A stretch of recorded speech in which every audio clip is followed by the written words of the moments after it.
The following video is proudly presented by MightyOxTrading. All information contained in this video is for educational and entertainment purposes only. It is not financial or investment advice.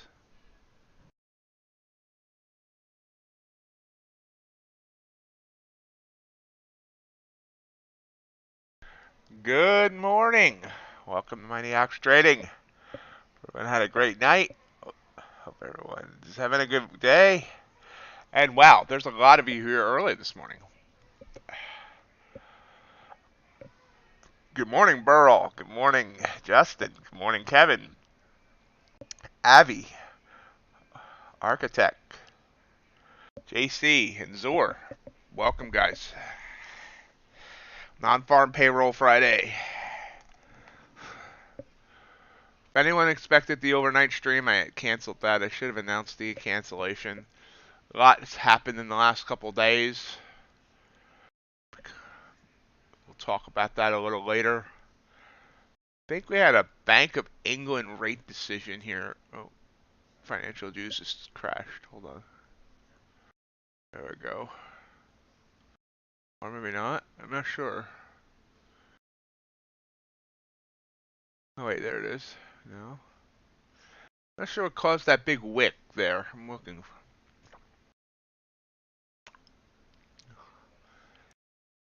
But I can't seem to find anything. Something's wrong with financial juice. It's not showing. There's the news. Uh. Okay. No idea. No? No, that wasn't it. I don't know.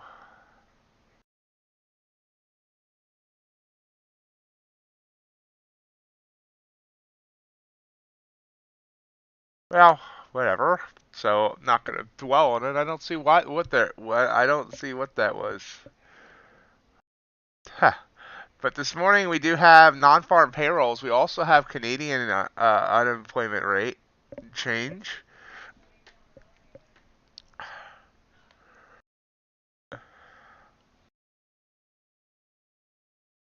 So, there we go. It was definitely an interesting candle there. It burst up by 11 points on the ES and came all the way back down and then came back down even further. So anyway, let's look at what the markets did overnight. Yesterday the last 2 days have been free falls since FOMC. People did not like what Powell said with FOMC, but we have tried to recover today. Oh, it seems to be 692, the high of the day. 844, about 150 points. Copper's been rising.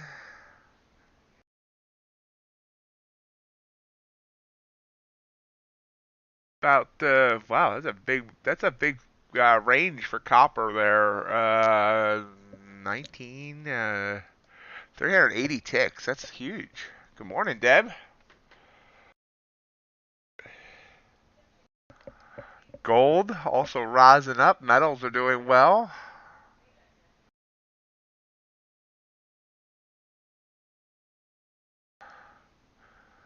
About 22 points.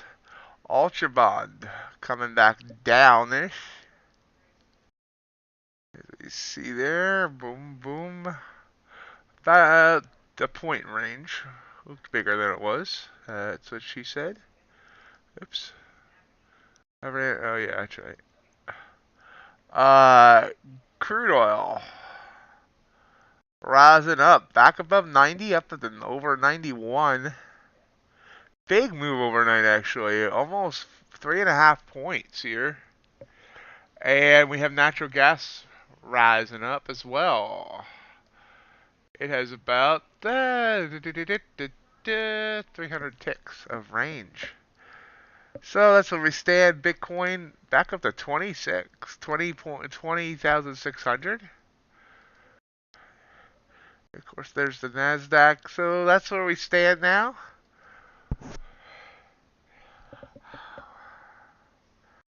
You see gold, nice move up there. Crude oil. Crude oil did that weird wick thing. Excuse me. On the same candle. Gold didn't really. Gold had a little bit, but I still don't know what happened there. So we're making a couple of changes here with the stream. Yeah, because of what happened Wednesday, I'm gonna make some temporary changes. I don't know how it will be permanent or not, but uh, morning, Robin. For now, I'm no longer gonna show my trades or my P&L. I'm going to still take trades behind the scenes, but for now, I'm just gonna commentate on the market and encourage you all. But I'm not gonna show my trades. So heading down. So and often off of candles like this, This is a reversal type of thing. You can see it's now lower than where that was. It looked like it was already trying to head down there, and then whoosh, and then right back down.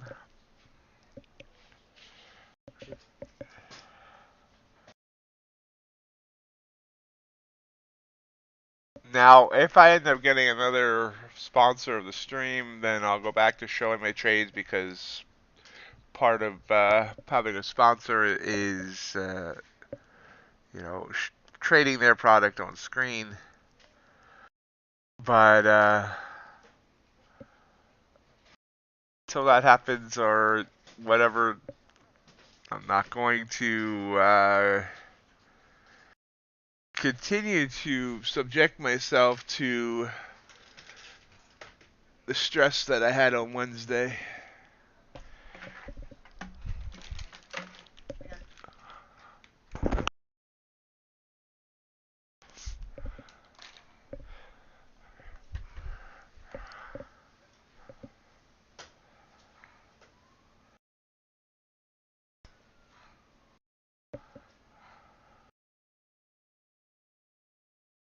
Wednesday was the first time I've ever ended a stream early for non-internet reasons, and yesterday was the first time I ever canceled a stream for non-internet reasons.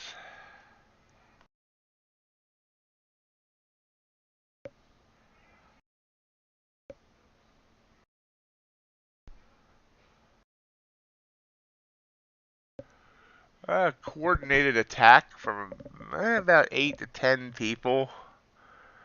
Attacking my trading, calling me a gambler, and the final straw is, when I started snapping back at them, telling me I needed to man up and things like that, and it just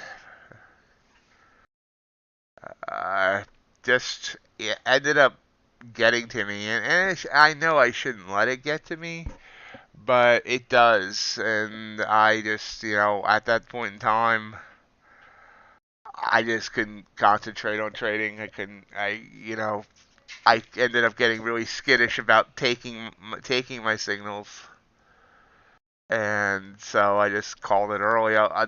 Wednesday was FOMC. I was gonna trade. We were gonna run the stream at least through the meeting and afterwards, and I just shut it down normal time. I appreciate that, Robin. And I agree. I shouldn't let the haters get to me. Just, certain things just bring up past thoughts and stuff.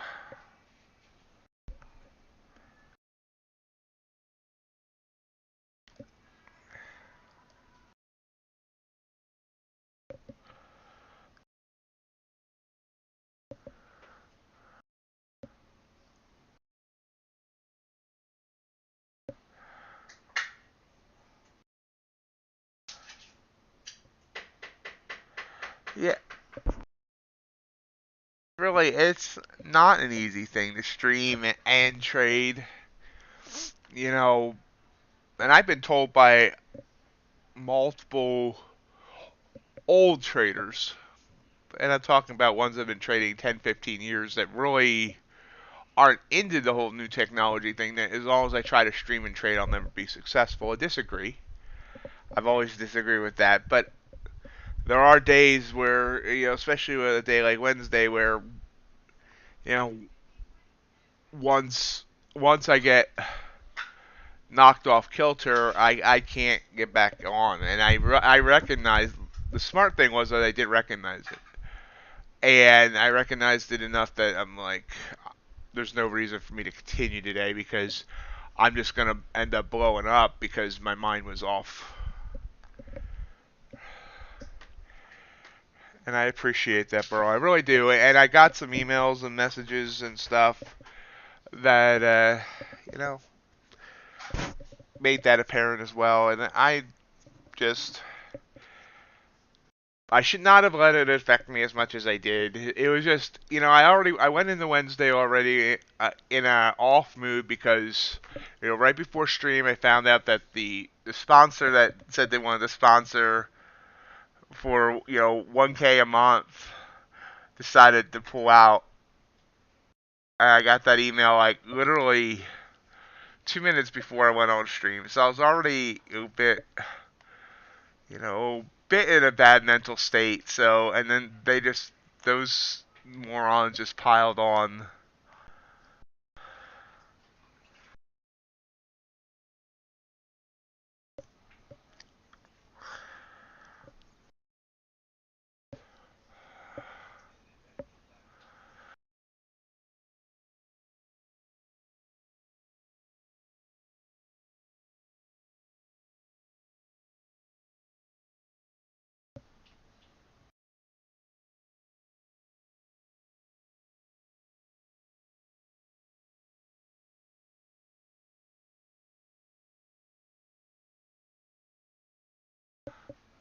So we're watching ES come down. Wait, this is the Dow. How did I get the Dow? Copper, Treasuries. Treasuries says it's 5 minute. Okay. There we go. We're watching ES come down. That was right, but I mean, we weren't actually. That's Nasdaq. Let's try this. Doom. There we go. ES. One of these days we'll find the right indice. 66 down to 53, so 13 points from the top of this wick.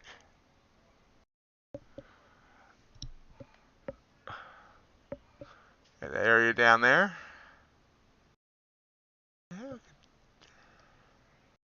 Draw that resistance line there. Our support line, I guess I should say.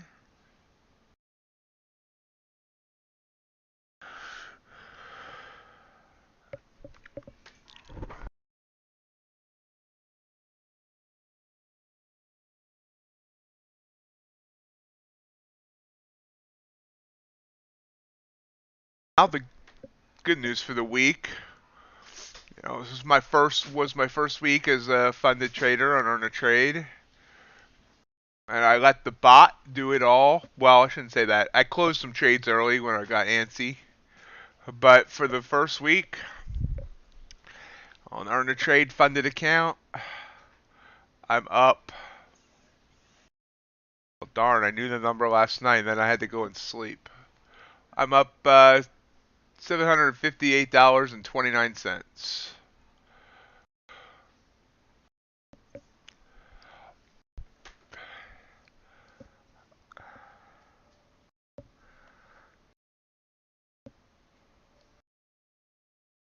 Buying you. And the bot thanks you. And that's honestly, there's a good chance that I end up going totally bot trading if this continues to work and this, me and a small team of others have been back testing settings and forward testing settings on the bot now for weeks. We're still testing even with running it on live accounts. So, and we really like the results.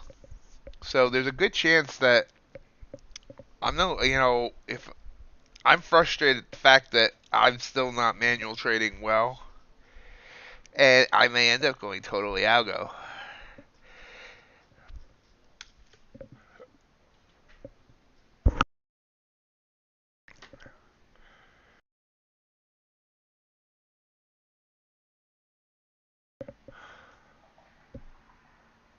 Hey, Matt. Good morning.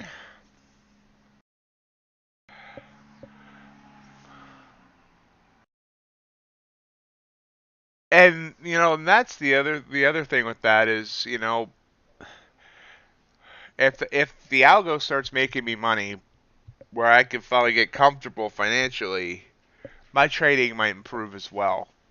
Because they say, if you need money, your trading is always bad. And you know I didn't. I think my trading was doing a lot better back when ShareVision was paying me, and I had a stream sponsor that was paying me. So I think there's something to that. We see ES trying to sneak up here. Technically a trigger candle. You see it bouncing off that Bollinger on the bottom.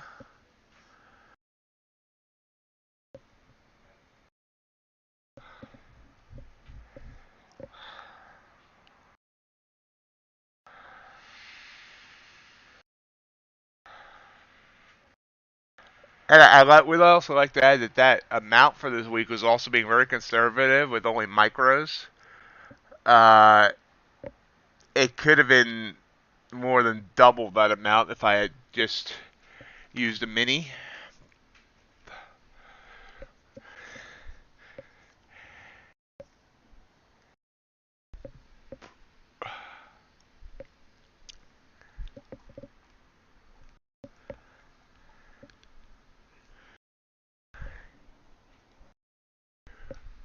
And in a way, I mean, it's awesome, but it's also frustrating in the fact that the bot is totally based off my strategy of the EMA cross and the slope change.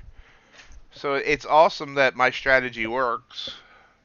Frustrating that I can't personally make it, execute it well to manual trade it. Right back down here on this, up and down.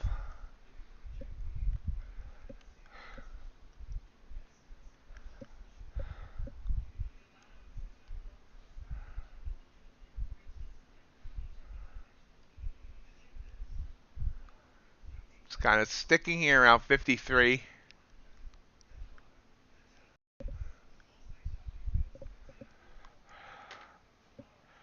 Yeah, you're right, and that's very true, Matt.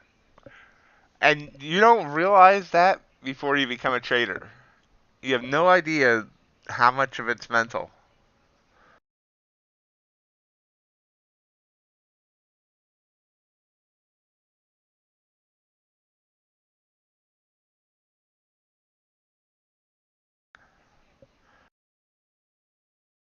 And as someone that's always struggled with self-esteem issues, the losing trades can get to you, and I try not to let them anymore.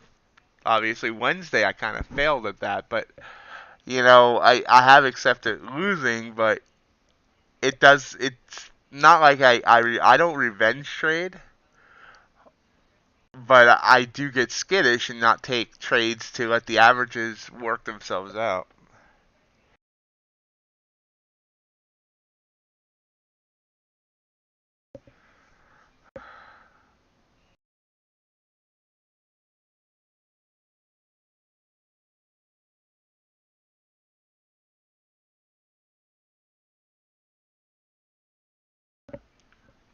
So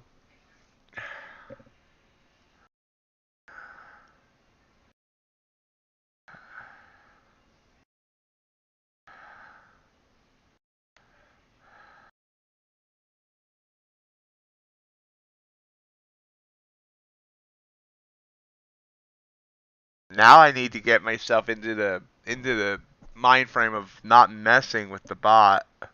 There I don't I let it open its trade, then I'll be watching it, which I just need to let it do its thing.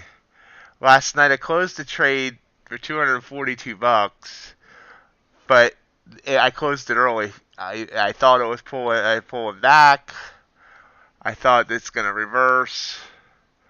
Closed the trade manually, and then it went to the full profit target, which would have gave me an extra 100 or so bucks, 5 micros. So I cost myself by interfering with the bot. I did that twice this week. Oh, green is green, definitely. I agree, but the results of the bot are showing that I shouldn't mess with it.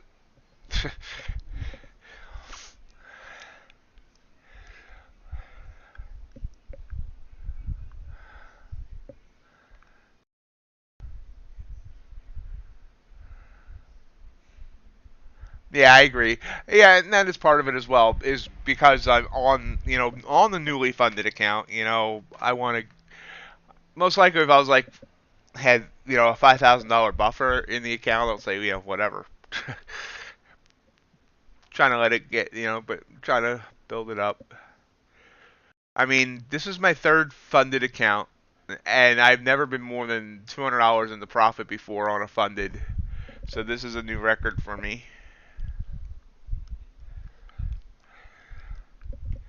ECS trying to rise back up here. It's trying to rise up and be counted.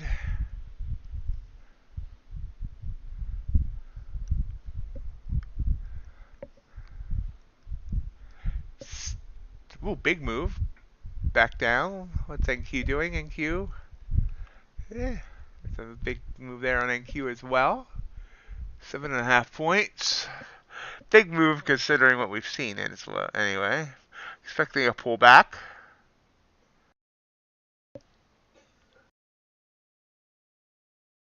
See, crude also. Wow, big candle now.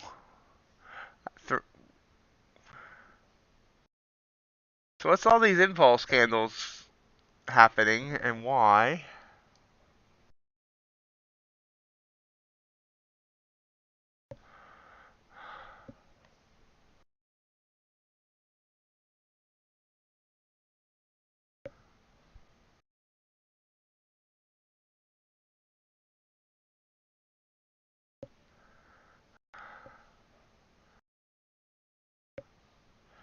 Hello, Walter Hardwell, White Scalper.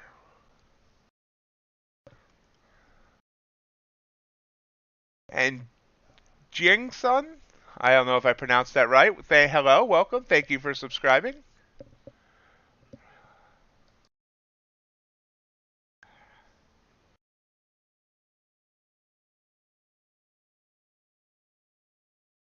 Hey, Rod.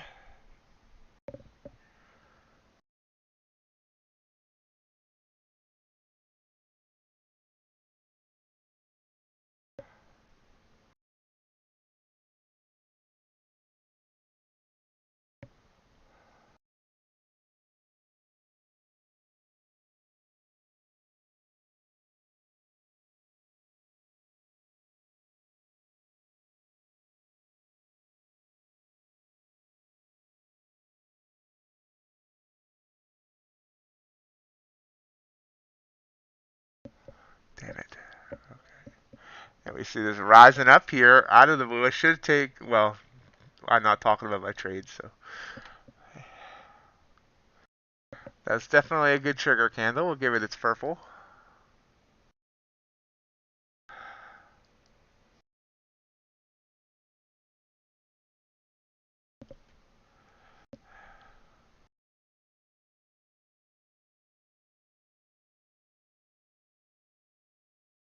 Nice, Matt. How you doing today, Walter? Glad to see you. Glad to have you here. I don't recognize your name, so I'm assuming you're new.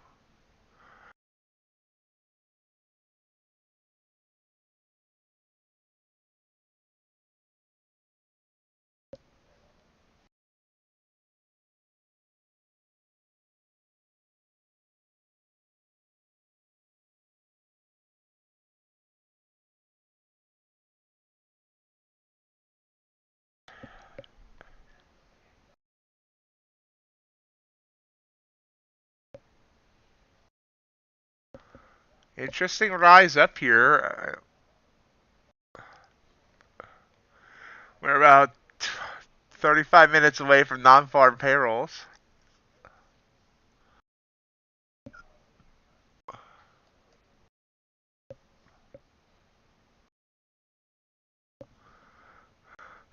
Still no Dakota. I'm not sure what happened to Dakota this week. I hope he's okay.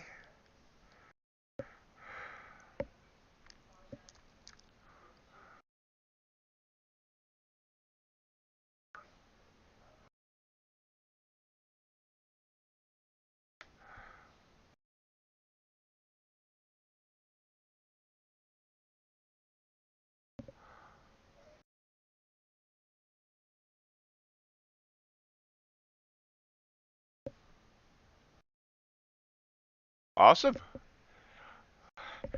We have a bunch of UB traders here. Two biggest ones are missing this week, CFT and Dakota. I was starting to wonder if there was some sort of Ultra Bond convention somewhere.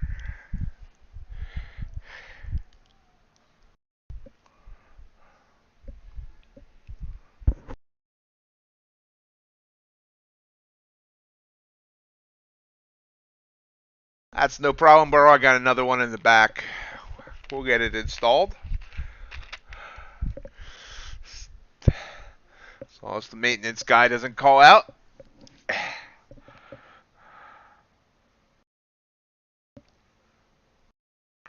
I thank everyone for being here. A lot of people here this early in the morning. If you wouldn't mind hitting that like button if you're enjoying the content, I would appreciate it. It helps out the channel.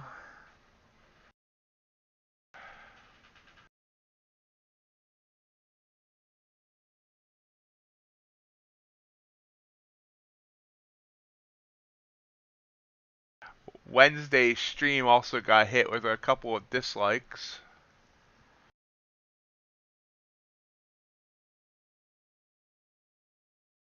Pulling back here now. I've kind of stopped using the new strat, but what the strat was, it's obviously a gambling strat.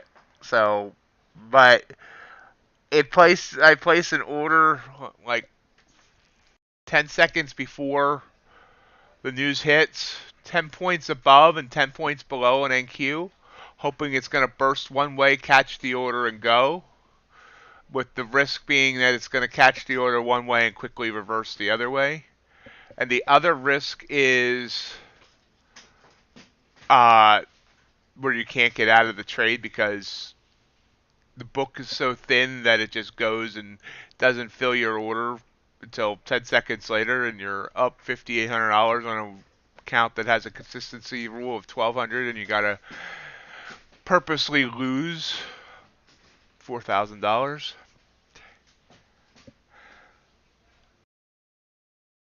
Hey, Relates, how you doing?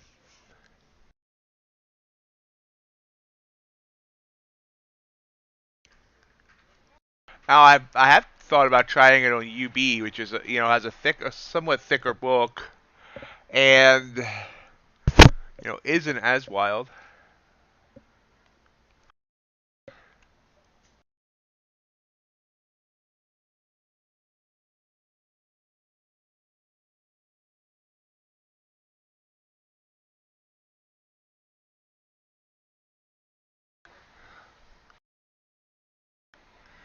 No, not yet. Not really showing my trades anymore, Relates. I kind of we had some issues on Wednesday, and I'm just not showing trades for now.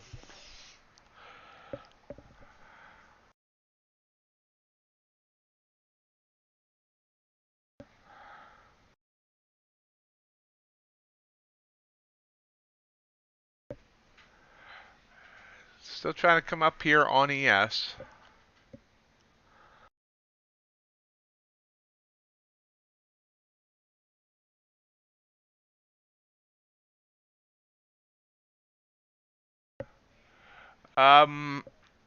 Letting the bot trade it, and it's up $758 for the week. Right.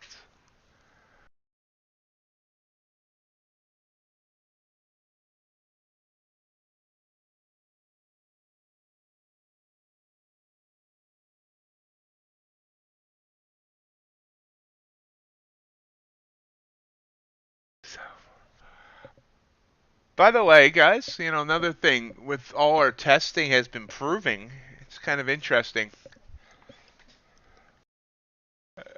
Uh, well, it would be more if I left it go. It totally enters the trades on its own, but I tend to close out trades earlier than I should. Like I just told everyone last night, if I had left it go, it would have made an extra $100 on a trade, but I cut it early, which I shouldn't have done. So it would be up more if I let it be totally automated. But what's interesting is almost all our tests are showing that the trading is profitable during Asia and during Europe, and gives back during New York session. Like, we have one test that shows just during, for the month of October, this is just a, test running on Rhythmic, so on and so forth. That would have made over $10,000 running from the open until midnight Eastern, and then shutting down just those hours during the month of October. But if we had left it running 23 hours a day, it would have ended up giving back most of that profit. I'm still running the 149.82 bar, Matt. I might next week. I might run the 120.60.20 on the Tick account and leave the 149.80 on the Earn a Trade.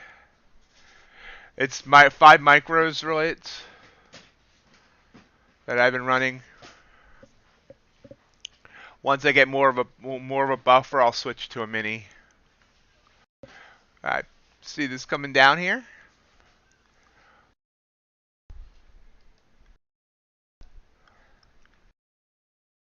Oh, that's conservative. 100%. That's very conservative, based on what we're seeing on tests.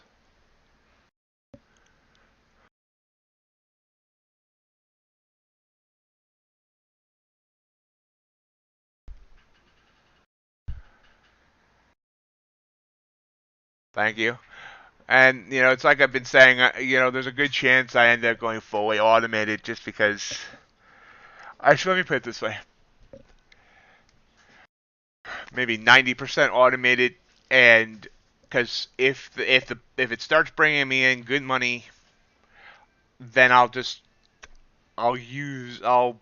have some play money where I can just kind of continue trying to hone my craft as a trader without actually having to worry about the money, which will probably make me a better trader.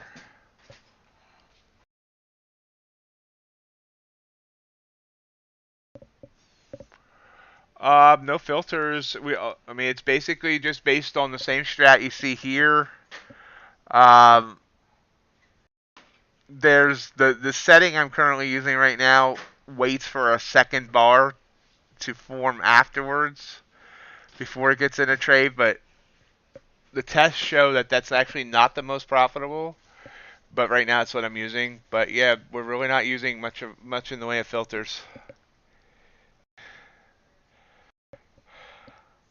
That's exactly what I plan on doing, relates. Once I'm seeing that this is something that's working over time, I've already figured out that with all the prop firms I trust, you can have a total of 72 accounts. That's Tostep, One Up, Earn a Trade, Bolinox, Apex, Lilu, Trade Day, and Elite Trader Funding, Blue Sky. I don't think I missed any. Oh, and Tick. So it's 10 prop firms, about 72 accounts.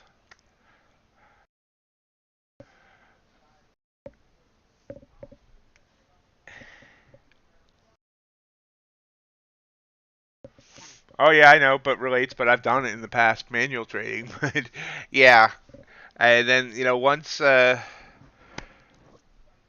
showing consistent profitability, I'll start expanding. I figure I got about 3 weeks before Black Friday comes up, when everybody's gonna have sales. So the other thing is with the bot, with Rhythmic, you can't running NinjaTrader and Rhythmic on more than one account. So every time I have a new account, I'm gonna need to add a VPS, and that costs money per month as well. And money's not my strong suit right now until I start taking withdrawals. And I want to build up the accounts to like 5,000 before I start taking withdrawals. So, yep.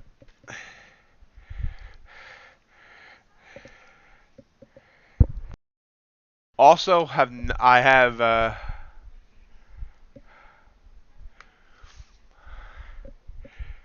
Yeah, but I would need a bunch. If I'm having 10 prop firms with 10 rhythmic accounts, I'm going to need 10 instances of NinjaTrader running.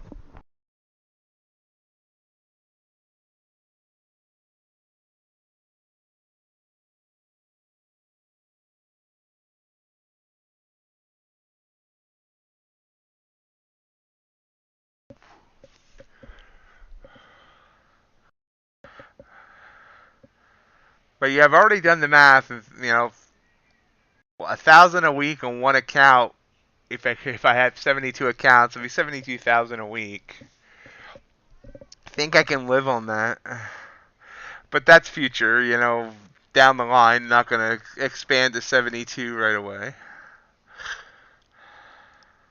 We also haven't, at least I haven't, really experimented with constant trailing drawdowns like Apex has. Got to be careful with that. I thought we were friends, Abby.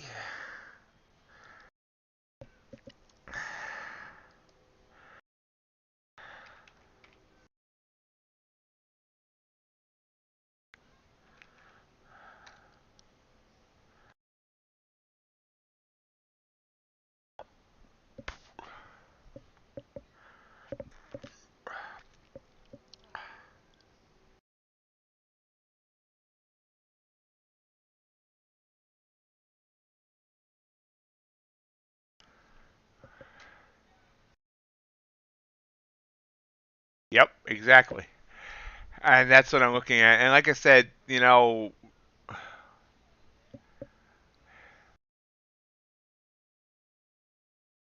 yep, exactly relates. I mean, the bot's running on NQ, Abby. So, I mean, and it's only running. I mean, that amount that was 5 micros. That's not, liquidity is not going to affect it. Whoa. What's with these odd candles? Boom. That shot up 4 points and came right back down. But yeah, so I mean, it's not like I'm running crazy amounts of contracts where liquidity is going to become an issue. Well, okay, yeah, you are right about that, but I mean, some of these props never put you on a live account.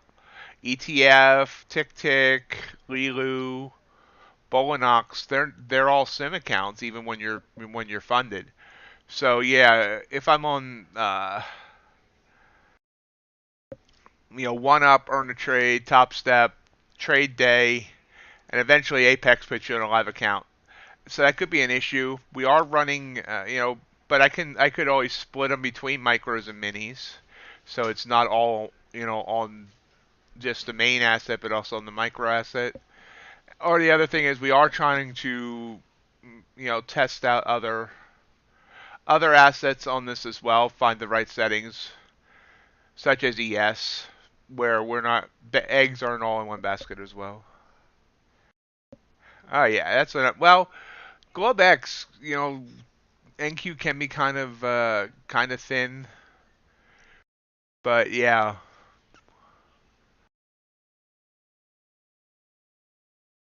It's also possible, we're trying different profit targets and different stop losses and all that, and also slightly different ways to enter, where maybe they won't all enter at the same time either. But yeah, we'll cross that bridge when we come to it. But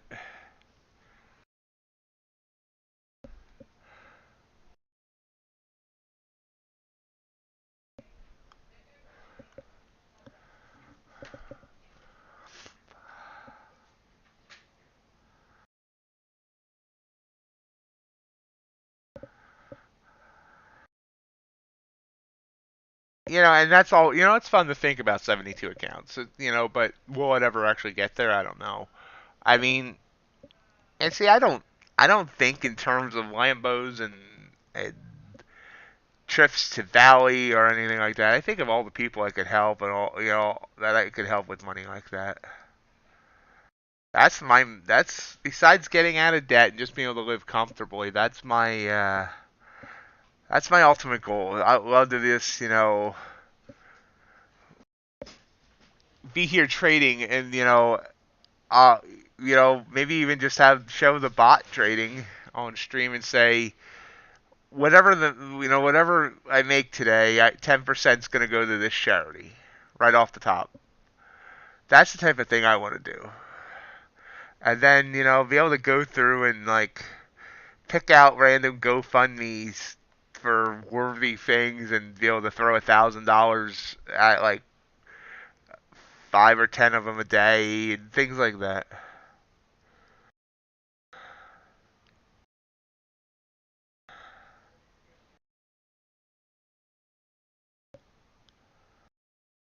It's always been my thing, I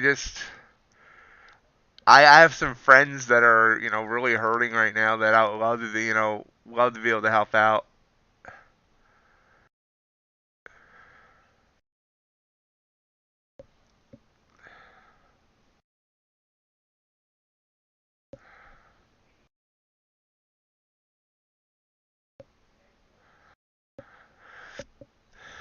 So that was one heck of a candle there. But also interesting, I mean, it looks like one heck of a candle, but based on, I mean, I would have hit target here, but never really reversed that much. Still heading down. Really interesting price action this morning, as we are about 16 minutes away from non-farm payrolls.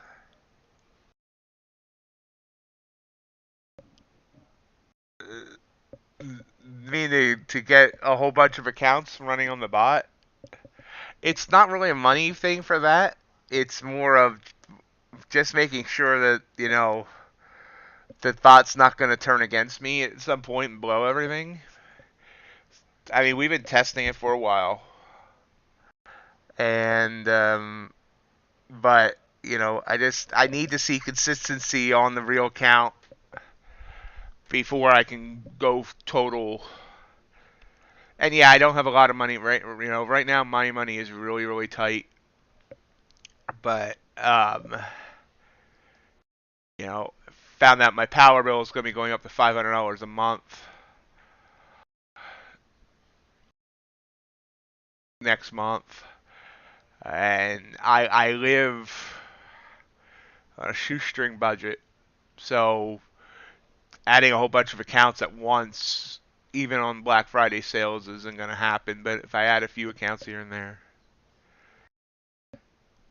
that's what I plan on doing. But I just got to be. I can't try and make it go too fast. Where I mean, on Earn to Trade, I could do three minis at one time. But if I end up trying to go too fast and the bot has a bad day, the bot does have red days. It's not like it's not a money printer. It can have bad days. It can get back. So I can't go too fast and it starts blowing, letting it blow up the accounts because I decided to go from 5 micros to 3 minis and it takes 3 losses in a row and blows.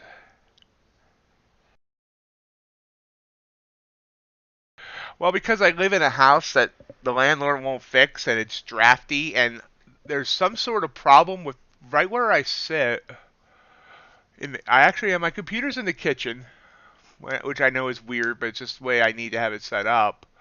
And I'm right by a window, and I can't figure it out, but there's some sort of something wrong on this window that causes massive air to come in to the point that the area under the table that my computer sits on can actually get below freezing if it's really, really cold out. To the point that I've had like a bottle of water with like an inch of water left in it that actually froze. So, but he won't figure out what the problem is there. I'm not handy like that, especially since I only have one leg, so I can't figure it out. And it's just, that's how drafty this house is.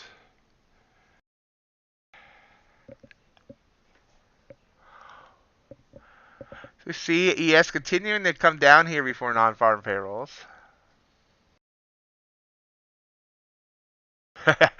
Yeah, they all take losses. That's what I'm saying. That I can't go full bore until like with the earn and trade account. before I even withdraw, I wanted to get it up to 5,000. That way, it has room to room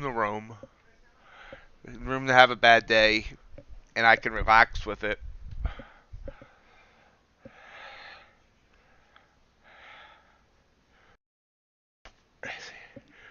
And see, guys, I still have massive debt from when I had my amputation and ended up being, in a rehab facility for 9 months. I guess it was 6 months, whatever. And, virtually no income, put everything on credit cards that I couldn't pay. So it's like, it's been hard the last few years. I do have a sheet type of thing up covering most of the window. I don't know. I don't know. I can't figure out. It doesn't appear the window's broken. I just can't figure out what's wrong with it. One of the first goals once I have money is to get out of here.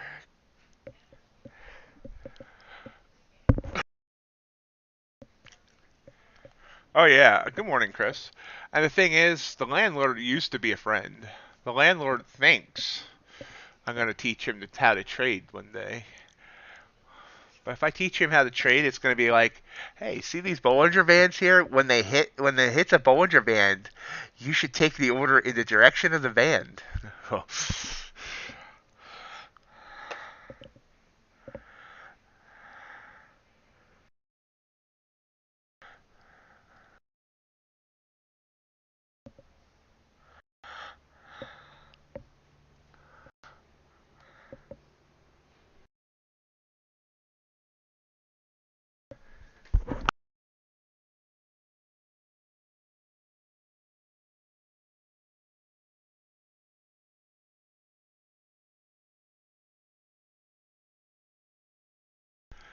So we're continuing to drop down here right before non-farm payrolls. NQ doing the same.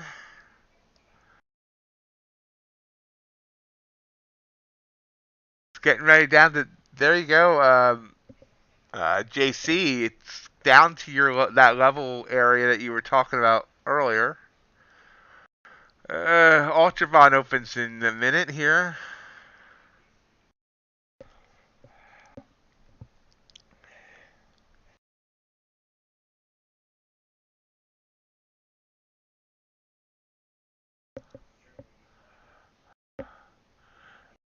Is the stream looking okay? I'm getting a warning from YouTube that my bit rate's bad.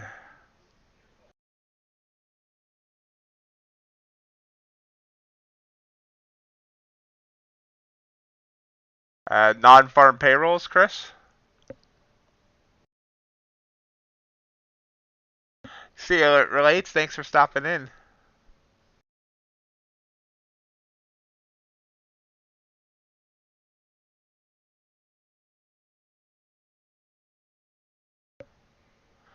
Have a great weekend, Robin. I figured you knew, but it's always nice to remind people.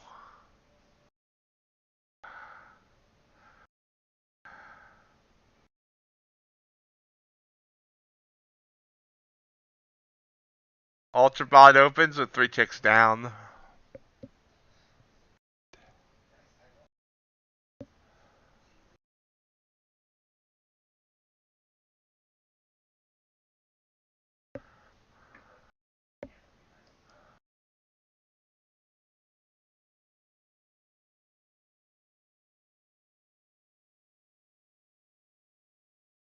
Oh, really?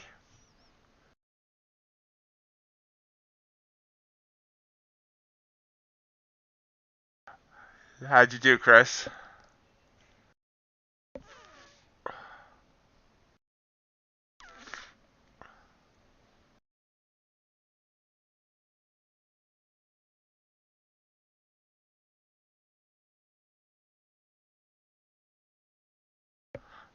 That's awesome there, Chris.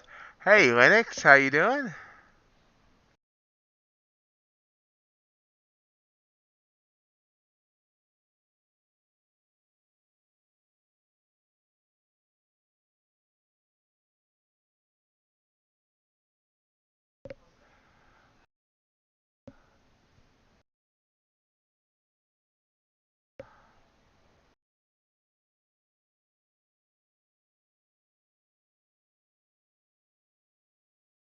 Hey, John.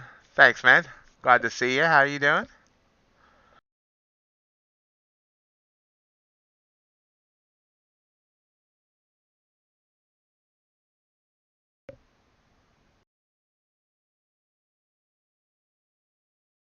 We are 7 minutes away from non-farm payrolls. Market, have been coming down big the last couple days. Got down to a low of 708 yesterday. It's popped up, here today, but pulling back now. Be interested to see how it reacts to non-farm payrolls.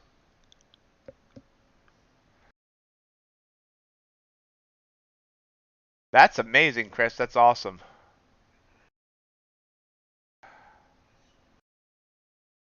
Yes, non-farm payrolls coming up in just 7 minutes.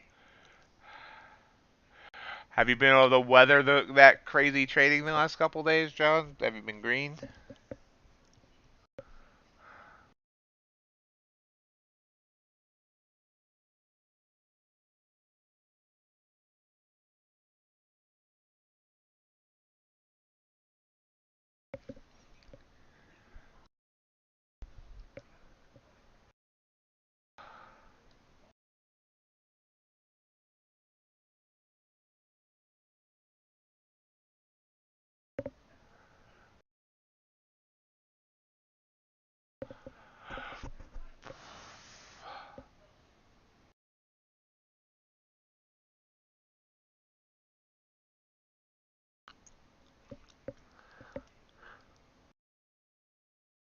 Yes, just trying to send a trigger candle there. Little pop up.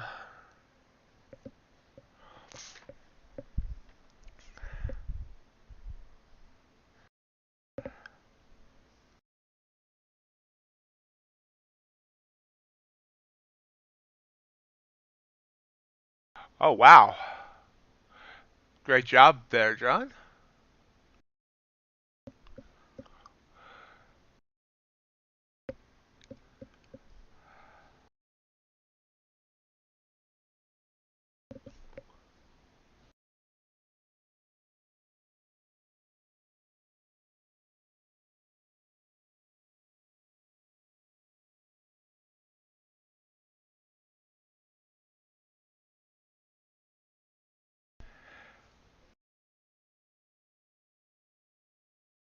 I didn't do any trading at all yesterday except for what the bot did.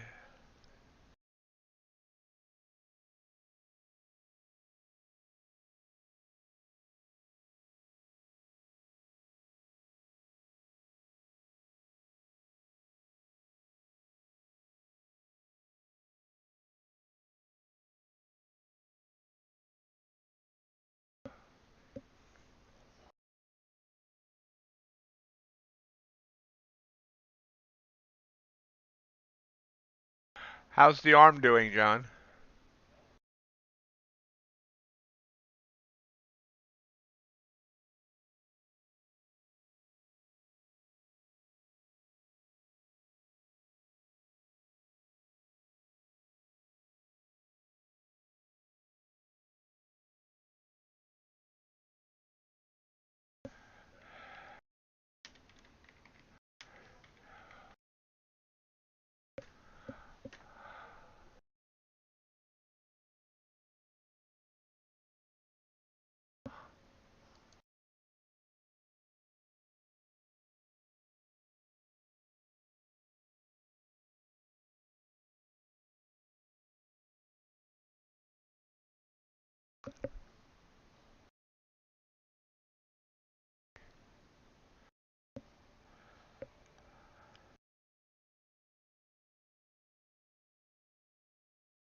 So it looks like next week we're kind of no huge news that I'm aware of. I gotta look, but CPI report is until a week from Monday on the 14th. So no crazy news that I'm aware of next week. We might have a calm week next week. ES continues to try to drive down.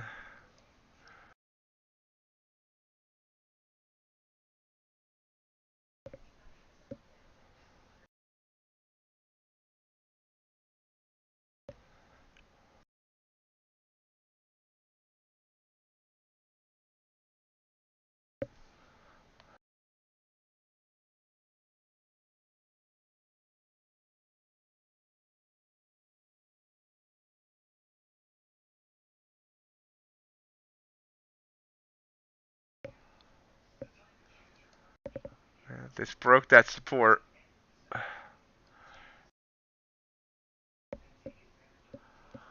We'll see what craziness NFP has for us. Crude's been breaking down here too. Hit a high there of 91.86, so it's dropped about 70 ticks.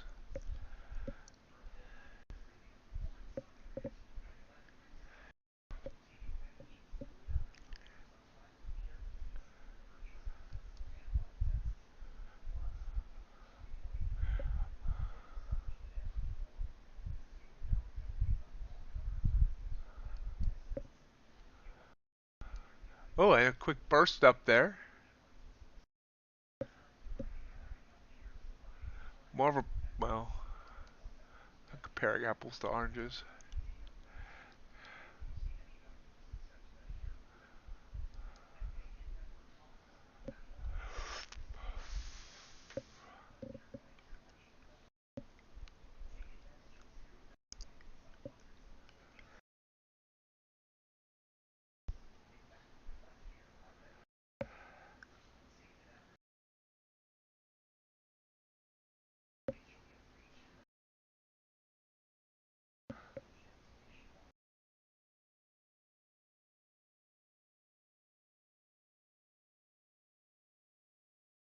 There we go. We are less than 1 minute away.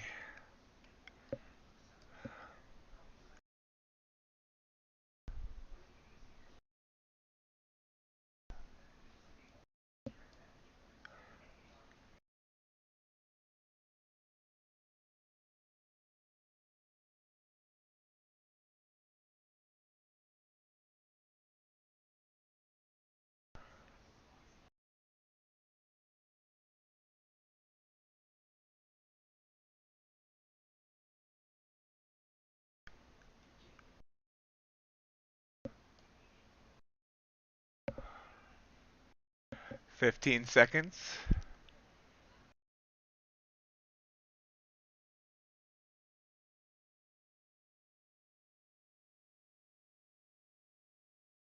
There we go.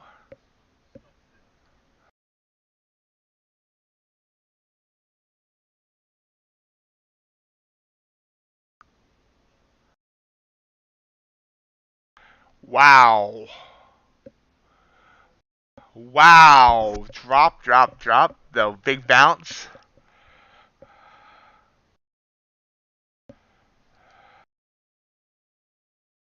I made $125 on a news play on Ultra Bond on that.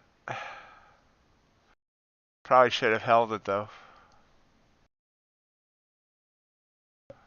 Maybe not. Sell price fast, yeah. Ultra Bond dropped. Yeah, I wasn't fast enough. I could have got more out of that, but so we dropped on NQ. We dropped 160 points. Let's see where it goes. It bounced back up a bunch though, and it jumped up to 840, which I think was high. No, it's close to high a day. So that was an amazing move in 1 minute. It went more than 200 points in range in 1 minute.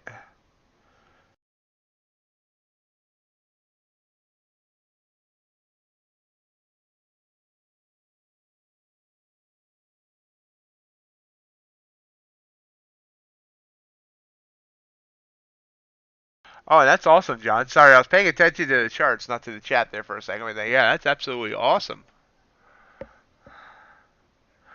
See Ultra Bond continuing to drive down.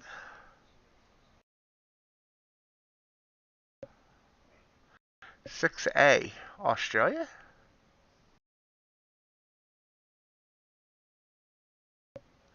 Nice. I see it's starting to crawl back up.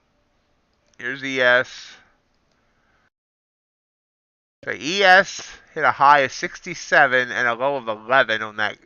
So it was a 56-point range on ES, which is absolutely insane.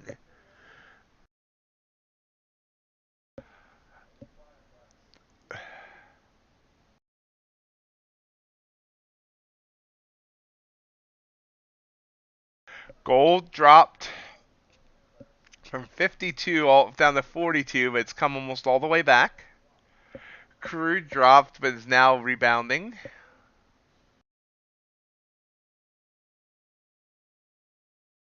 And you can see here S&P yeah, easy for me to say, Nasdaq has pretty much crawled all the way back. Look at that. That's amazing. Amazing.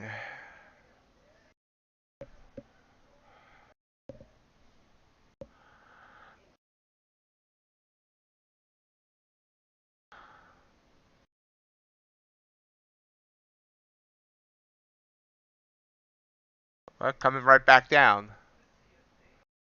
Definitely choppy here.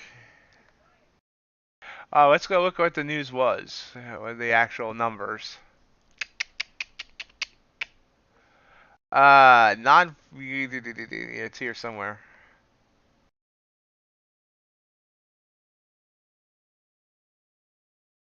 U.S. non-farm payrolls 261K. Expected was 195K. That's a big beat. Canadian unemployment 5.2%. Private payrolls are up.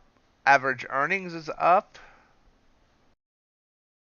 Manufacturing, U.S. manufacturing payrolls 32K versus expected was 12K. We have a Fed speaker at 10 o'clock.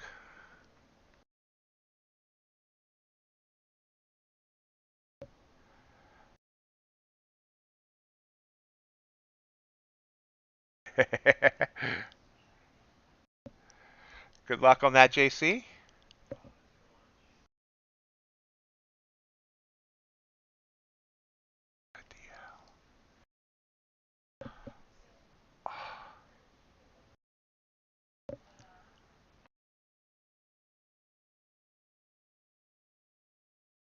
You see, this is the hourly chart.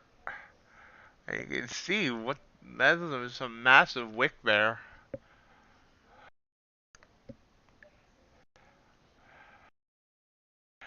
We hit a low that we haven't seen since the 13th of October, which was CPI day. That day we dipped all the way down to 484. Be interesting if this continues down. Market doesn't like it because the numbers were good. So, the market keeps wanting numbers that are bad. It makes it look like we're going to go into a recession to get the Fed to stop raising interest rates, and just not happening.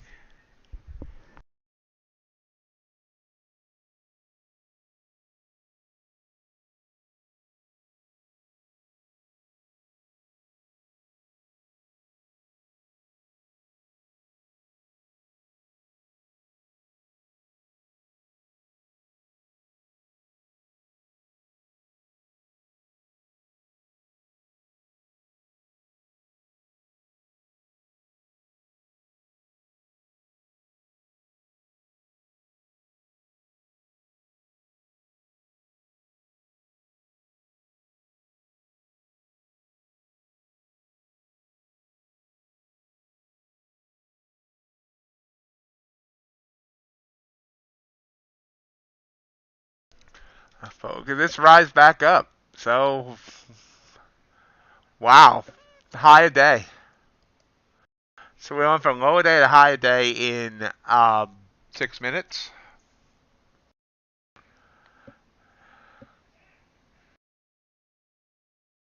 A 224 point bounce right now on NQ. ES, of course, doing the same. This is technically a trigger candle. It wasn't, I'm not sure I would have taken it anyway, but it would have been great if I had. I don't think I have an Australian chart up anywhere. Yen, Euro, British.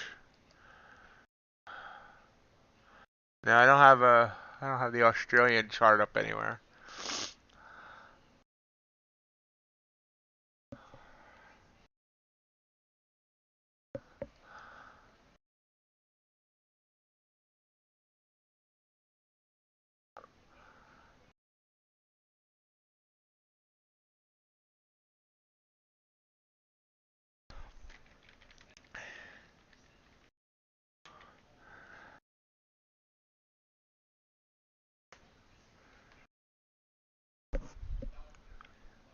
Ah, man.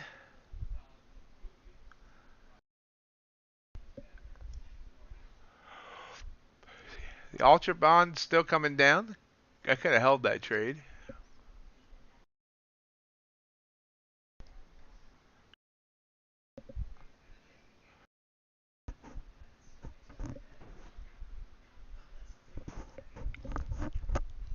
Oh, that's amazing, Justin.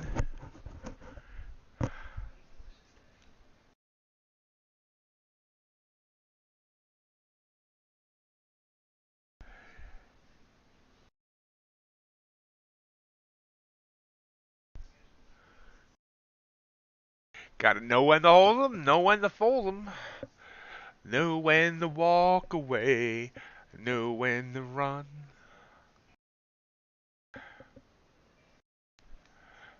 Don't count your money when you're sitting at the table. Will be time enough for counting when the dealing's done.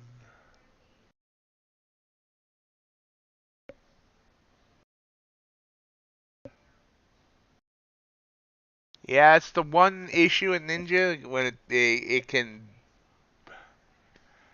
Well, you really do need to kind of be manually trading and be ready to hit that exit.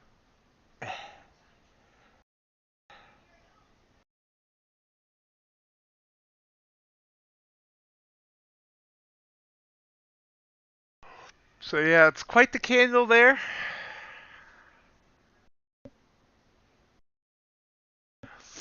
I mean, fun here. The last trigger candle was here. You don't see, there was really no other trigger candle. Hell, if I, got into a trade and held that, that would have been fun. Yeah.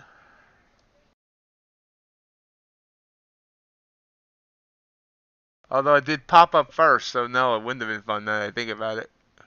I mean, it went 43 points, but yeah, it popped up first. So would have needed a 12-point stop. So yeah, that wouldn't have worked real well.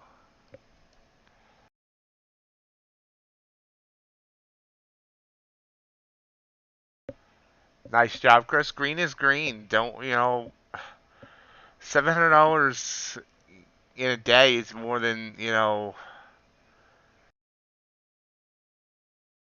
90% of the population make, I think. Yeah, I mean that comes out to 176,000 a year. That puts you in the top 5%, I believe.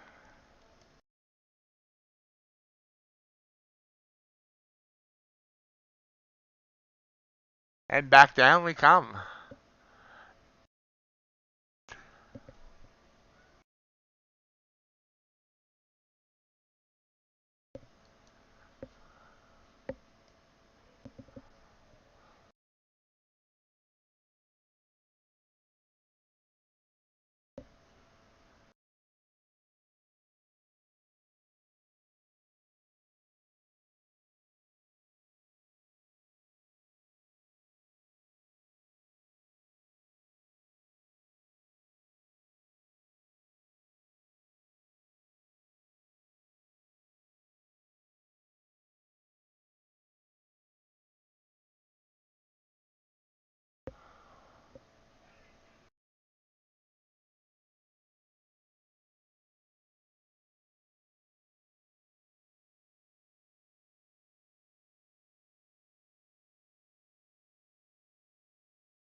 That's awesome, Chris.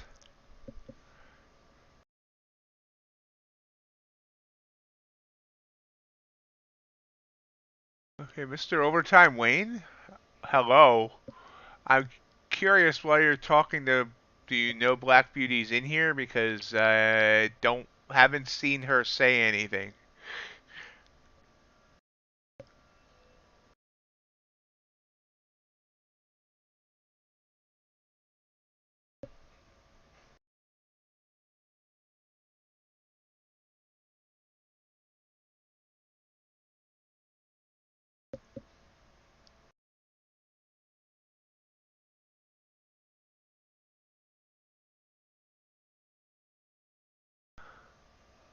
Oh, I must have missed it.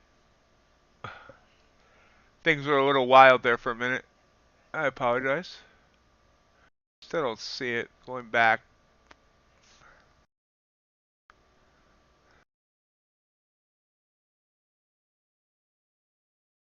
Well, I still don't see it. Okay.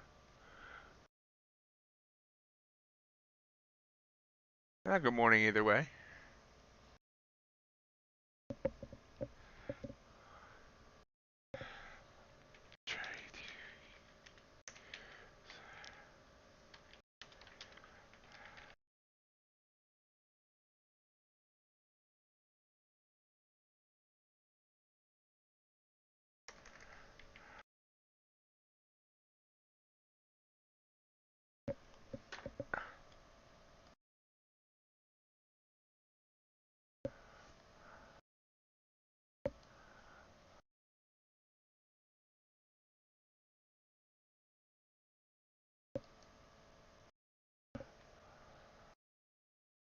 So we're kind of just watching the markets now. They're all weird and wacky. Wild and wacky. Wild and wacky. Big moves, big candles. Like a candle in the wind. So, this earned its purple. I should have taken it. Well, you wouldn't have known if I had. This one did not earn its purple, but I mean it technically did, but would have needed a 4.5 point stop. Now this one's trying. This one would have already earned its purple.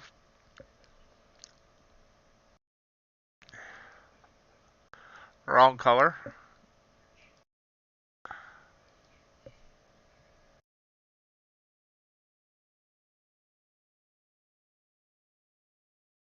Have a great weekend, JC. Thanks for being here.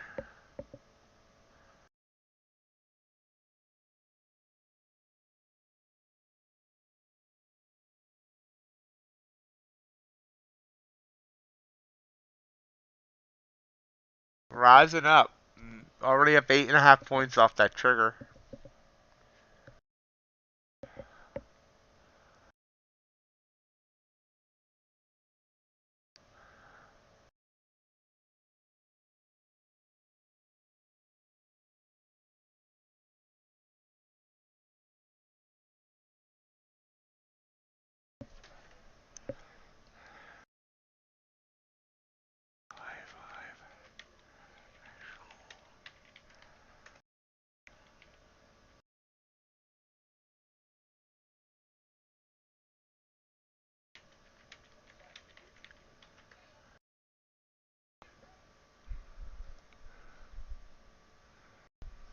That's over 10 points off that trigger. Morning, RJ. Oh, wow, Burrow, you waited all this time to mention that? Happy birthday.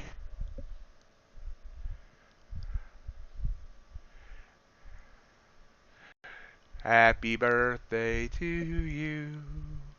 Happy birthday to you. Happy birthday, dear John. Happy birthday to you.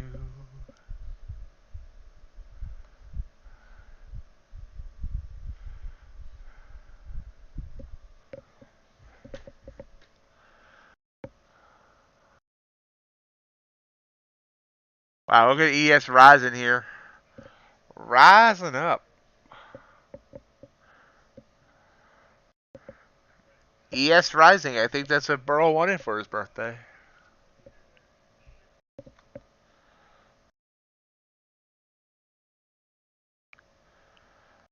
Great job, Chris. You're killing it today. Ultravon also made a huge bounce there.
Pulls back.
So it went about 15 points off that trigger. Now it's trying to trigger back down.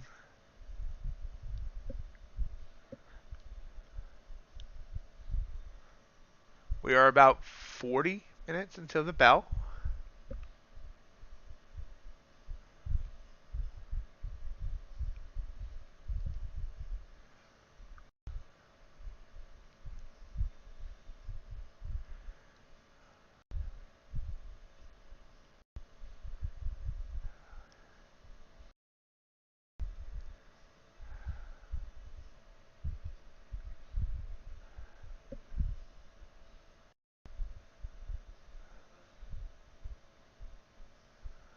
Wow.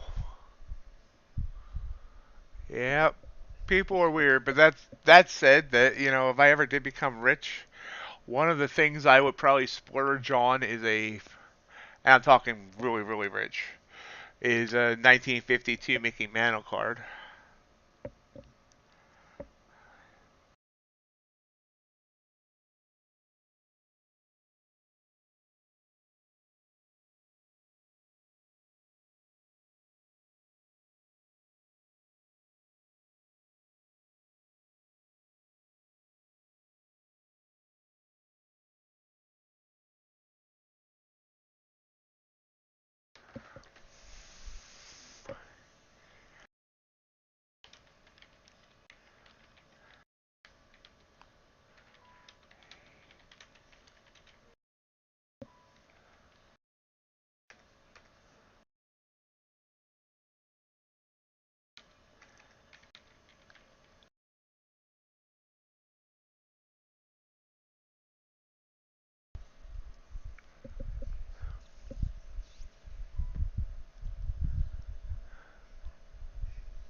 Uh, John Mickey Mantle, not Joe DiMaggio.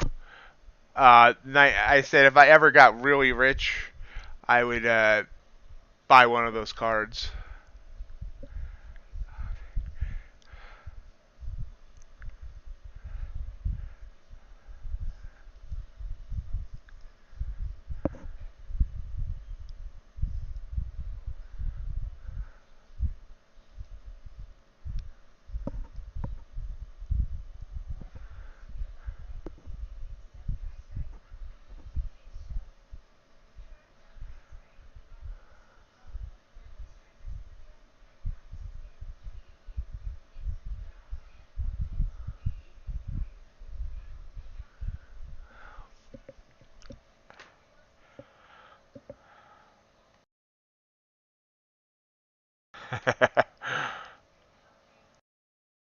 Yeah, it used to be the Honus Wagner was number one. Now that 52 manual has passed it.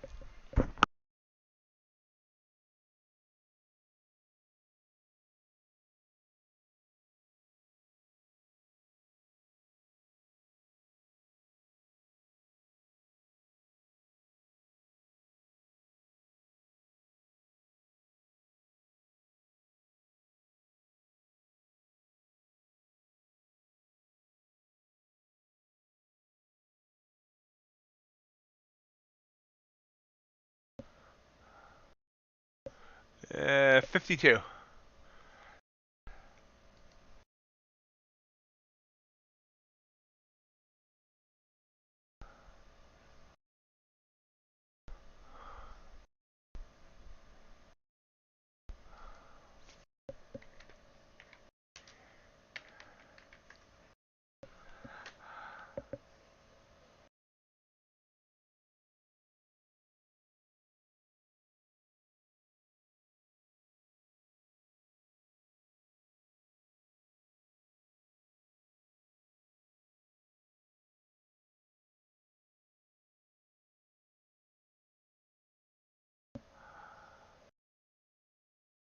I don't know.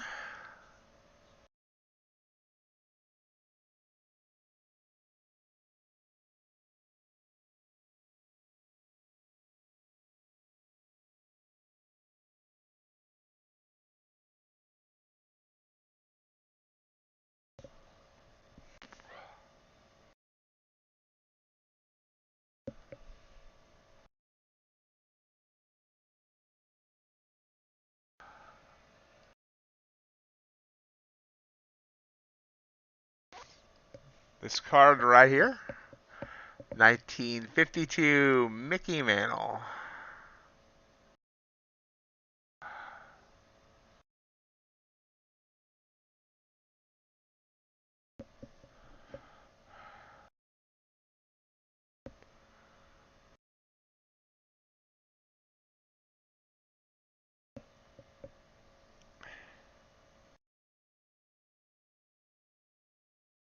What year is the first Corvette made? Google. As we see, we're kind of sideways here in the markets.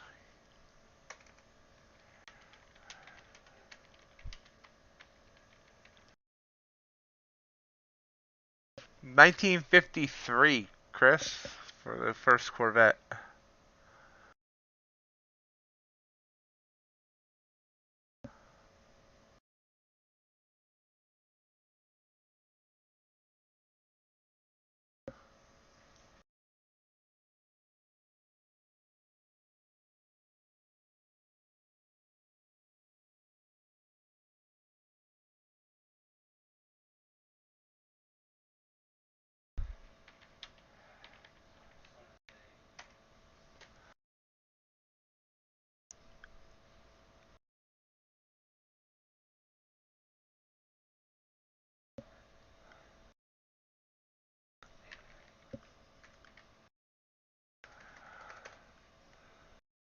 Well, we'll look.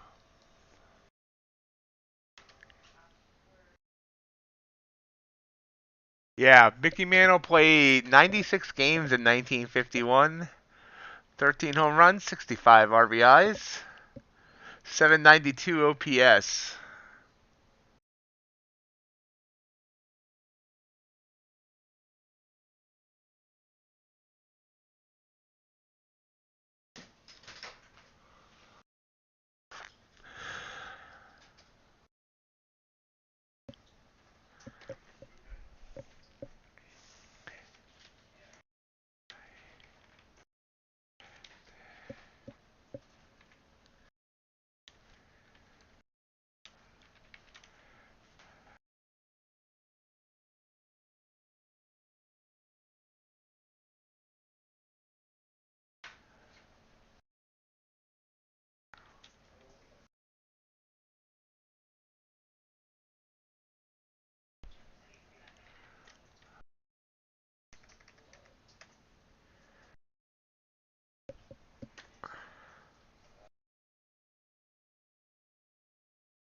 Oh, you're all good, Chris. It's the way a lot of people's minds work. If I just free talk, you'll hear a lot of weird facts and figures and ideas come out. I mean, look at me. I break into song on live broadcast.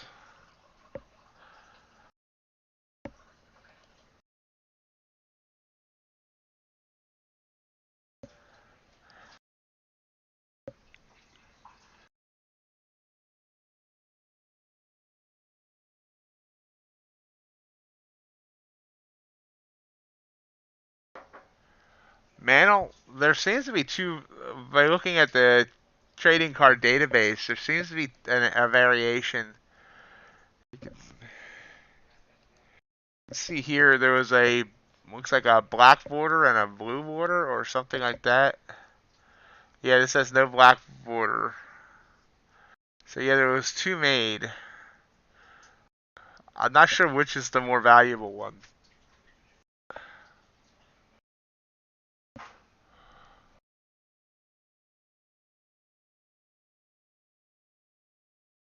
But if anyone's into card collecting, the trading card database is an absolutely wonderful resource.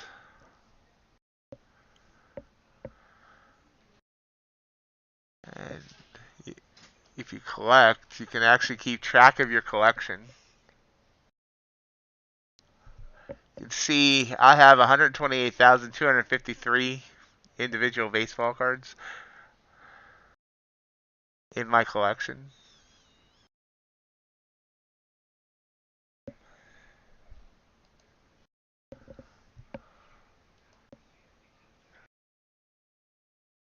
As we continue to rise up.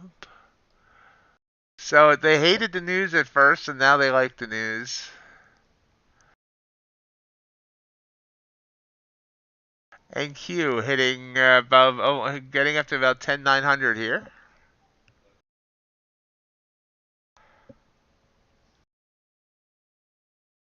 Morning, Flocka.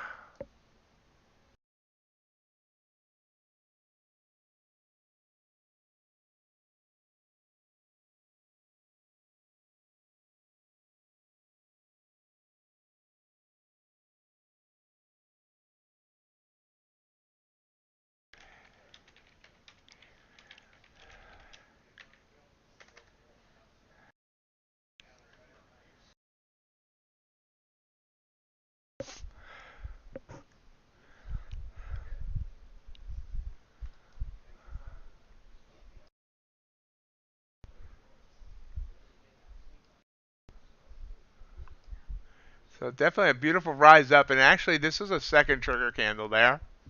That would have worked. Oops. It earned its purple.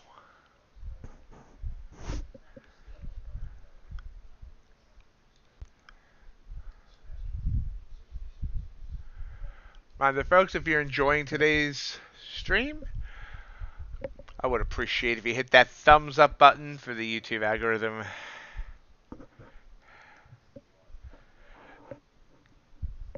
So after Wednesday, I had considered cutting the stream time down. I considered cutting it down to just 8 to 10. I'll table that thought for now. We'll continue with the 3.5 hours. Still hoping to maybe get a sponsor that pays. We'll see.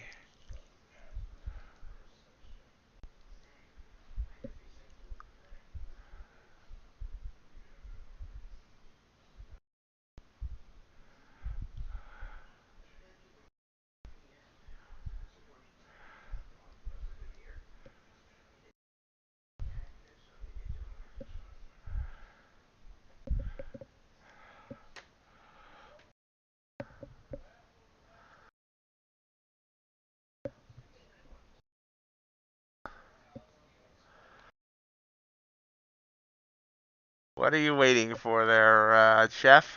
Good morning.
Okay.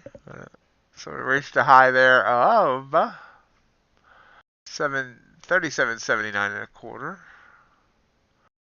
Pulling back just a tad.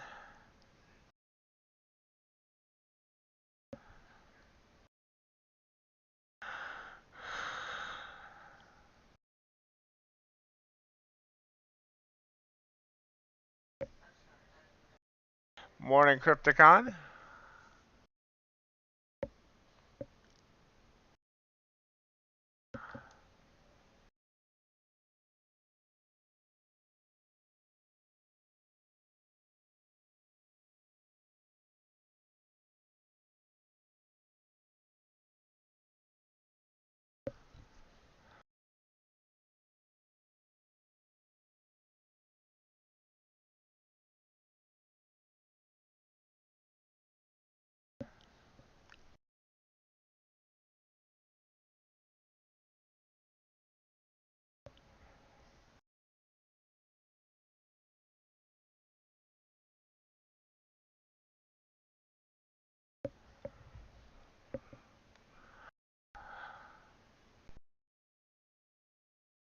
Huh.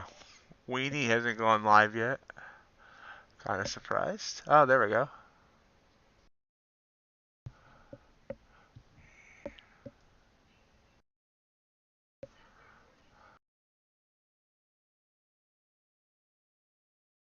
For all you Weenie Trades fans, Weenie will be going live in 10 minutes.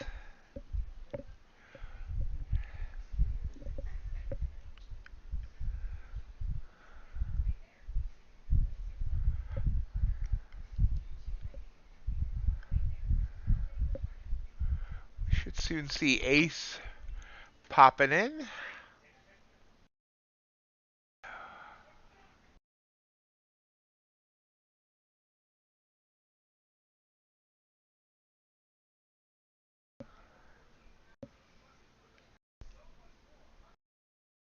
Yeah, I agree. There was, I mean,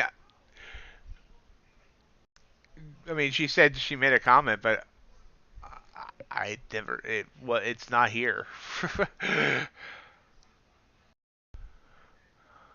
Unless she erased her comment.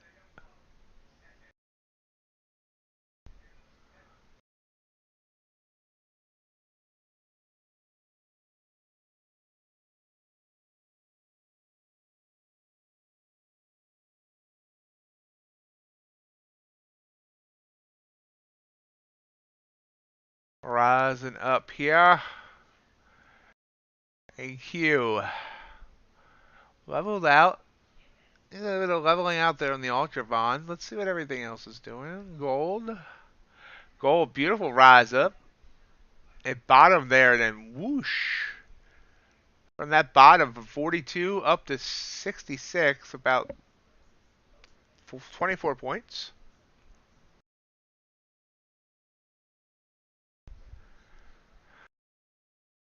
Crude rose up. It's above 92 now. Morning, Speed Racer. Copper. Wow, look at Copper run. Run, Copper. Wow. Holy crap. That's quite the run.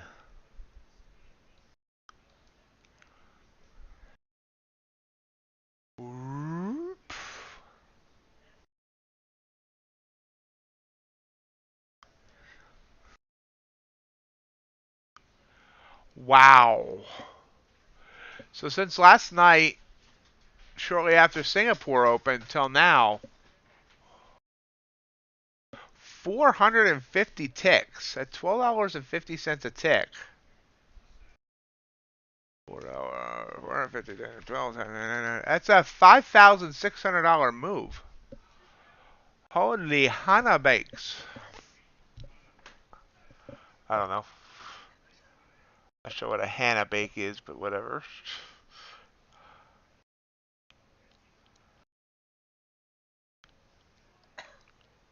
Excuse me a minute.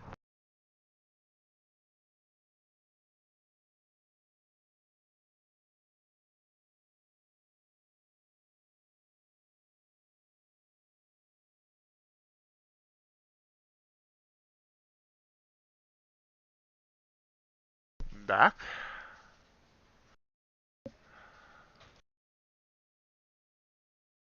A little pullback here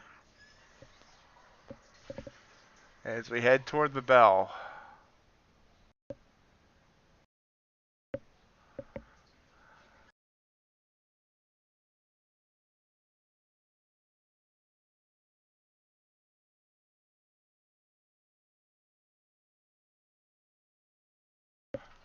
This chart? No, this is copper. Burrow. Good morning, Ace. Silver? I have silver. If you want silver, we can do silver. This is silver. Oops. Well, I can. There, that's silver. And that's also made a huge move. Let's see. Whoosh. Whoosh. 176 ticks at $25 a tick. $4,400 move.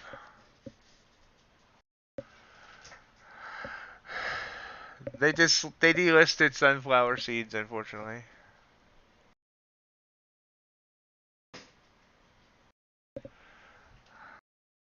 Yeah, silver's been coming up nicely over the last couple of days. You see that boost up there, consolidating this next boost. It's just a beautiful move there. Absolutely beautiful.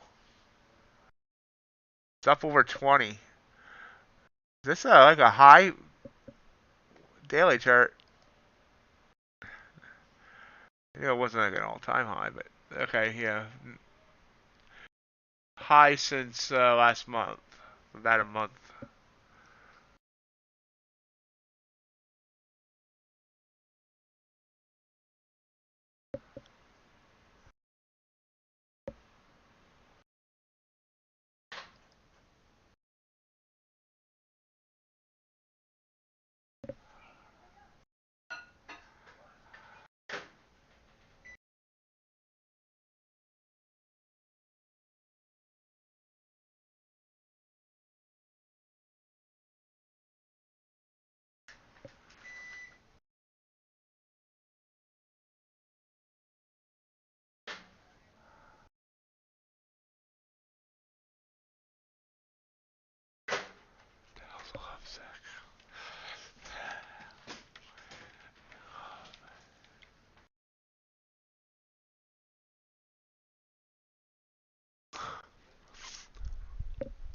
ES continues to climb. 37.80. NQ will continue to climb as well. Bitcoin, look at Bitcoin go as well.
So, for those that didn't hear earlier, we made, a major change to the stream, at least for now. So that I'm no longer showing my trades, no longer showing my P&L. We're just commentating on the markets, encouraging all of you. I'm still taking trades in the background, but not showing them. And Unless they get a sponsor, we'll continue that way for now. Hey, Mr. G. Thank you. I've never been to Hooters either. But, so yeah, for now, after the debacle that was Wednesday, no more showing my trades, no more showing my P&L. And we'll go and see how long I go with that.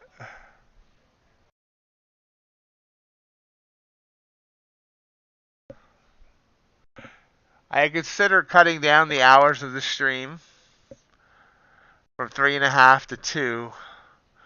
But for now, we'll see how this goes. We'll keep it at the current times.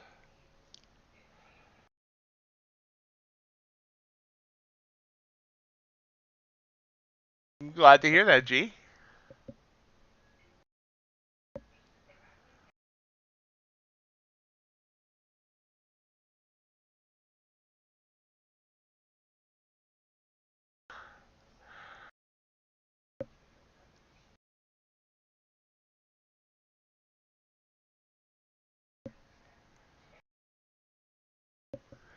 Glad to be here, Ace.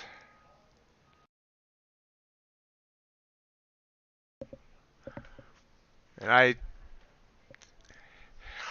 don't even drink beer.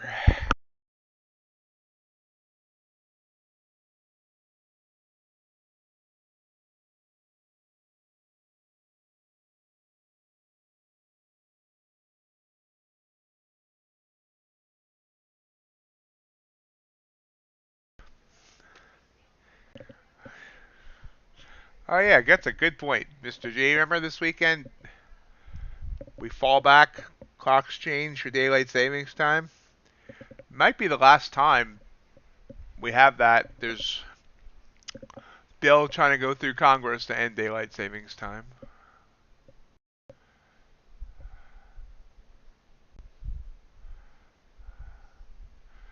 HG. You have to probably have to type it in, Speed Racer.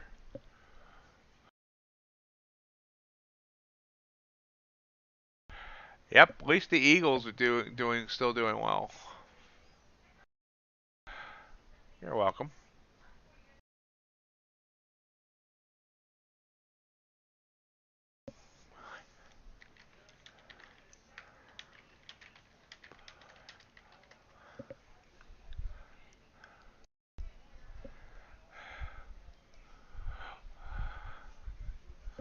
Well, London actually did their fallback this week, so London was actually off by an hour, or at least that's what I was told. I haven't actually looked to see if that was true.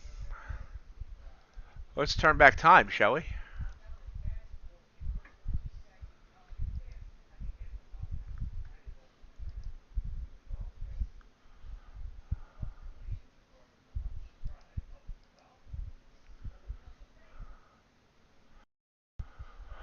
Turn back time.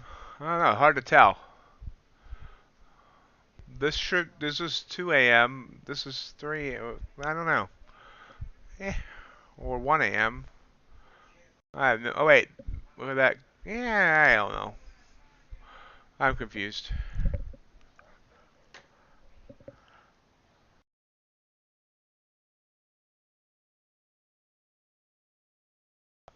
Wow.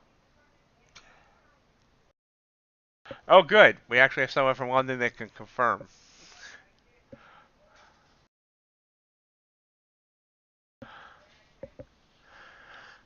Glad we heard from our London bureau.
See ES kind of pulling back here a bit.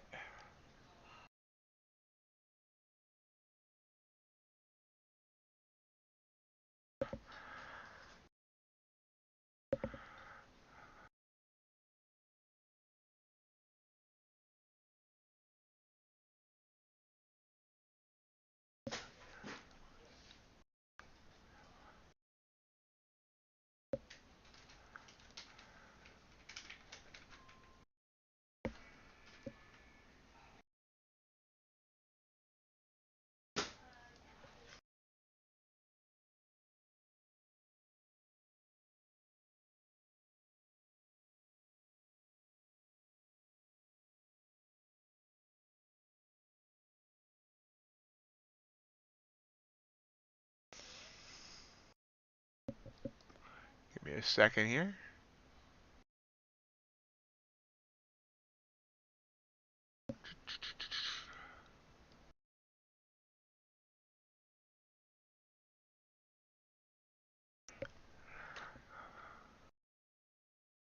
There we go. A little bit of a pullback, not much of one. Still above the EMA and popping back up. Really extended to the upside right now.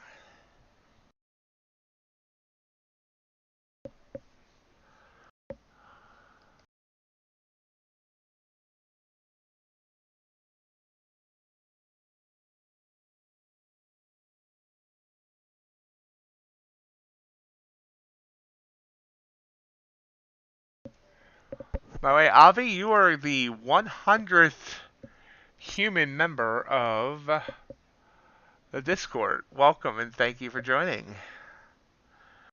I forget when exactly I launched that Discord. I think it's been less than a month, and we're up to 100 members. Just gotta get some more conversation going there.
It's kind of popping here as we head into the open, just about 5 minutes away.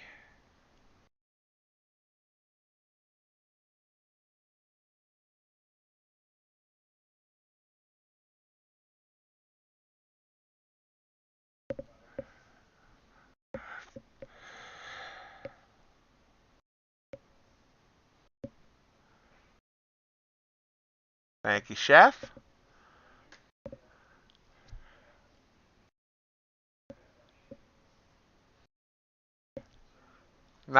Awesome amount of likes today. I appreciate that. After Wednesday's debacle, I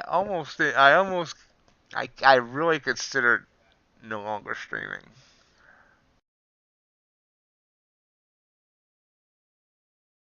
Oh, and I like saying the word debacle.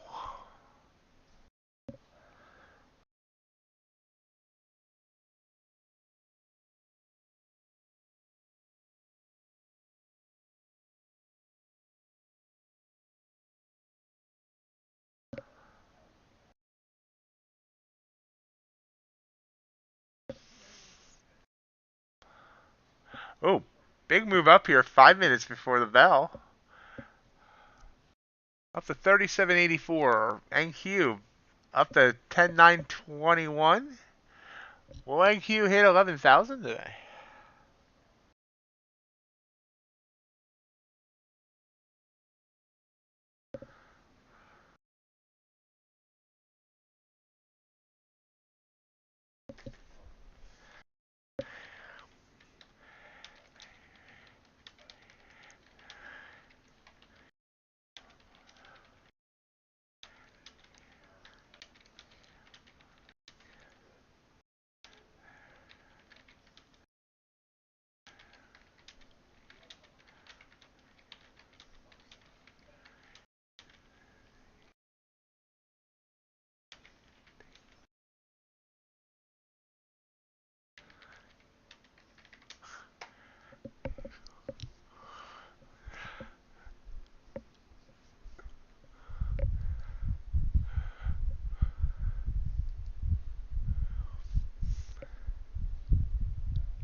Now, I took yesterday off for a mental health break, trying to decide what I wanted to do.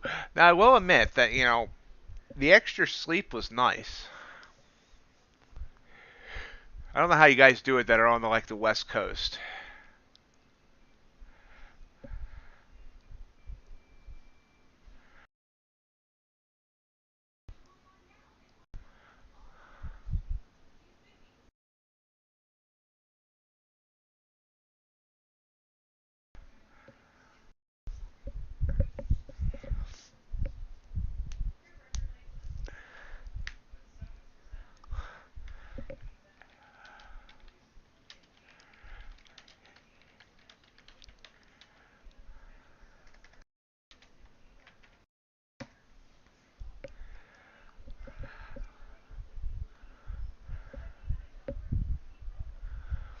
No.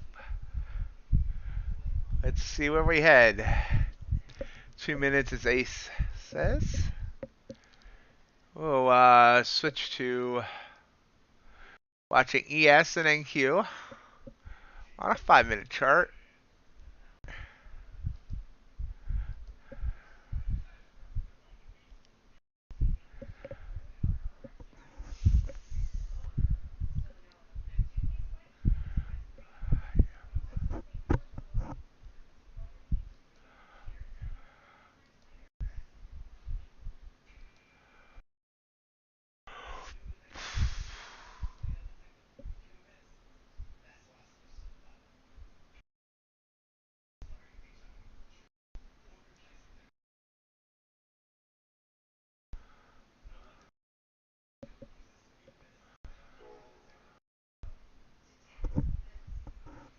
So rising up here.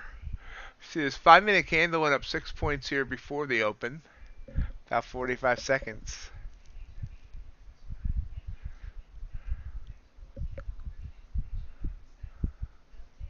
Yes, they are. Pulling back a little bit here, but hit a 92.52 there as a high.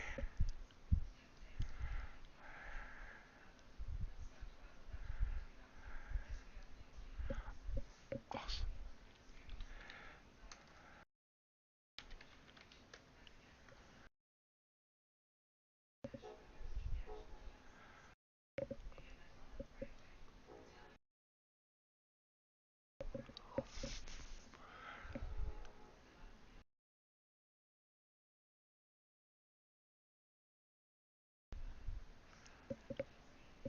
Ding, ding, ding, ding, ding, ding, ding.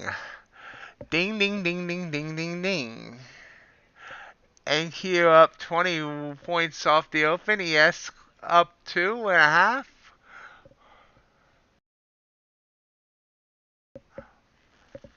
Both kind of falling back here, though.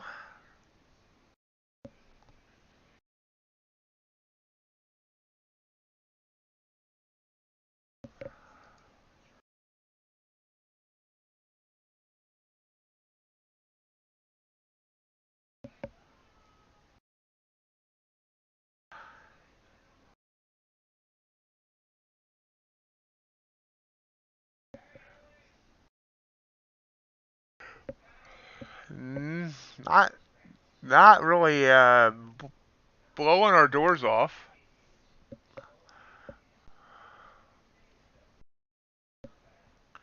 We're about 11 points down in Q, 2 points on ES.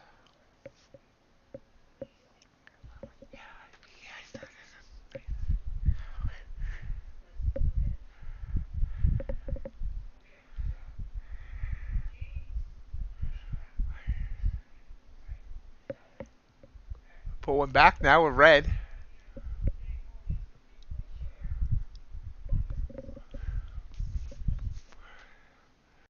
Gold still green. Crude trying to pop up.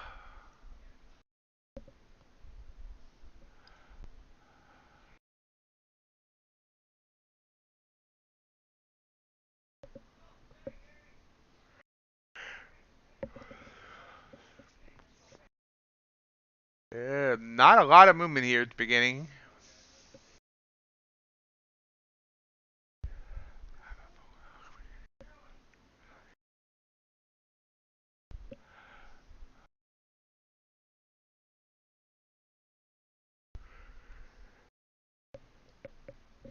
ES on the 1 minute. I mean, NQ on the 1 minute hitting a trigger. See if ES is also hitting a trigger. It's actually very, I mean, this is very calm movements for the open.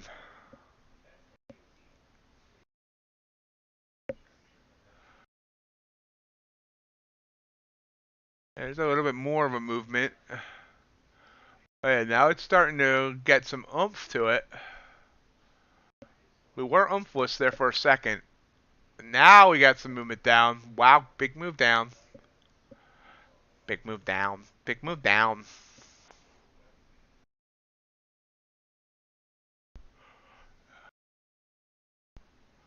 Popping back up. AQ's now down 45 points. So, yep, we finally got some oomph. ES 8.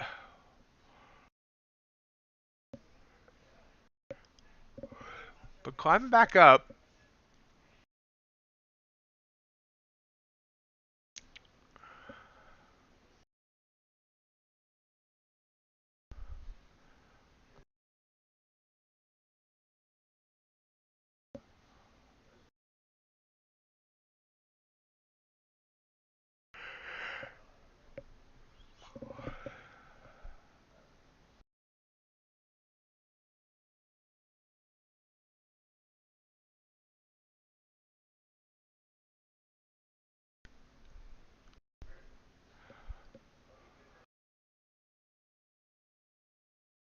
And back down.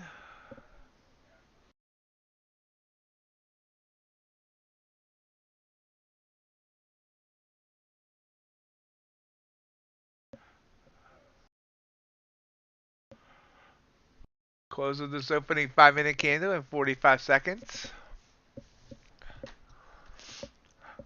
AQ's down 55 points. Good.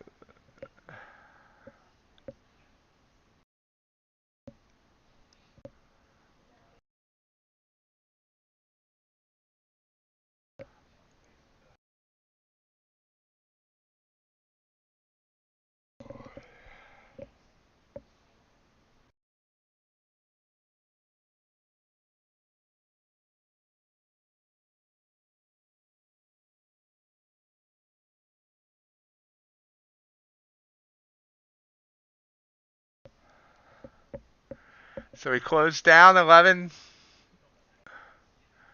and 68. Damn it.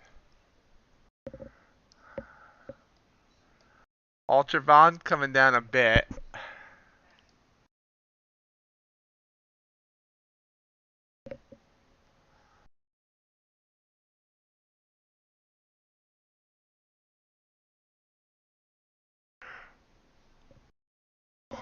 Did you get your target there, Chris? I'm not sure. It's real bouncy, so it's hard to tell.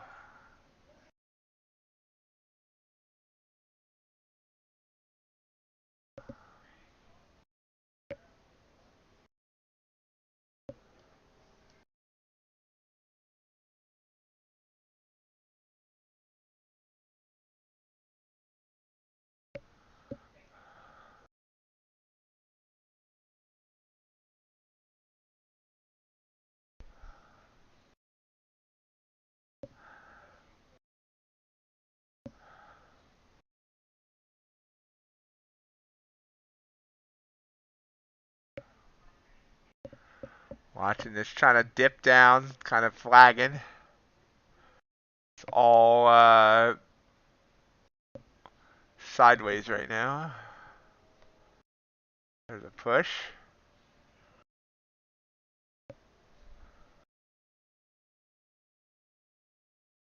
Not a sustained push, right back up.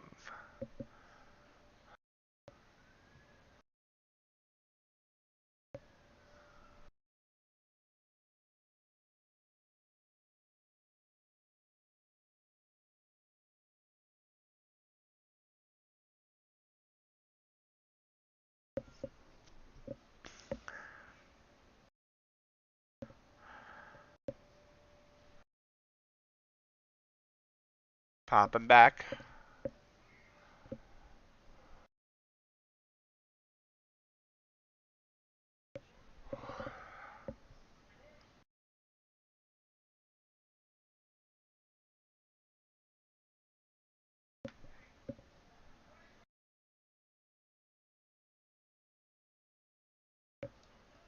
Oh, big move down.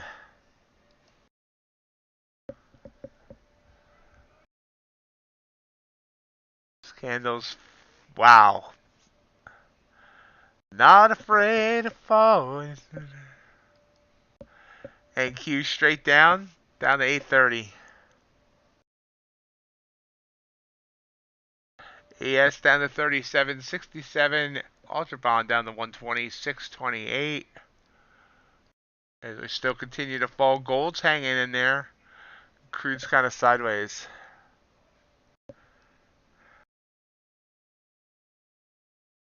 Sorry about your loss there, Chris.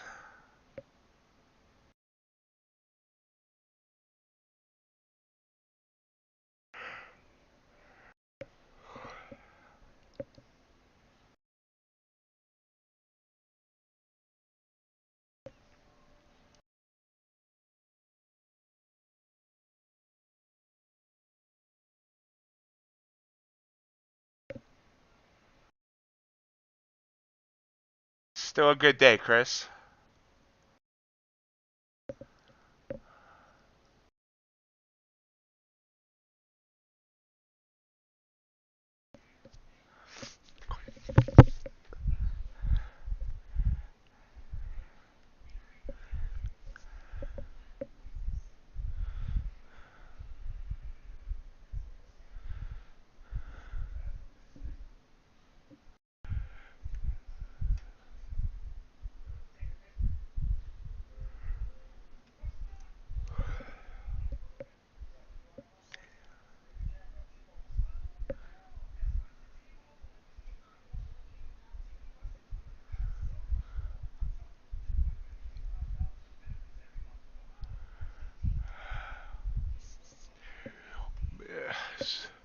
Excuse me 1 second.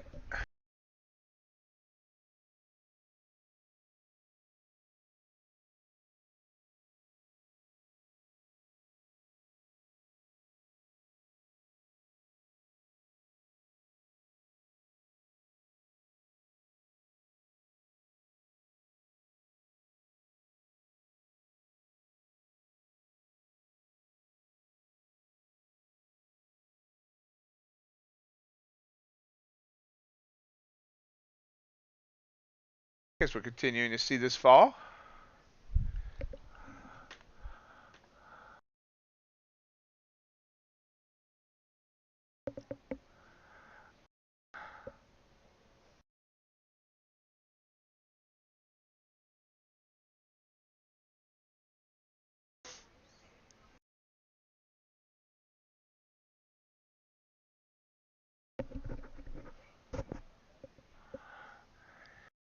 So since they hit the high there of 37.90, it's fallen 30 points. That's a yes. That's NQ done. NQ hit 963. Wow, it's fallen 160 points.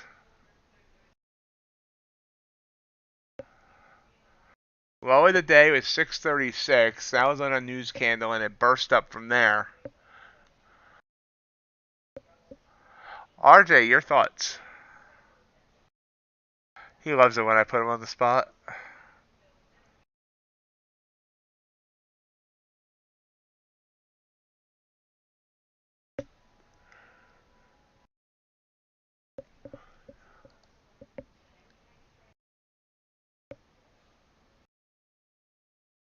Aw, man, I'm sorry to hear that, G.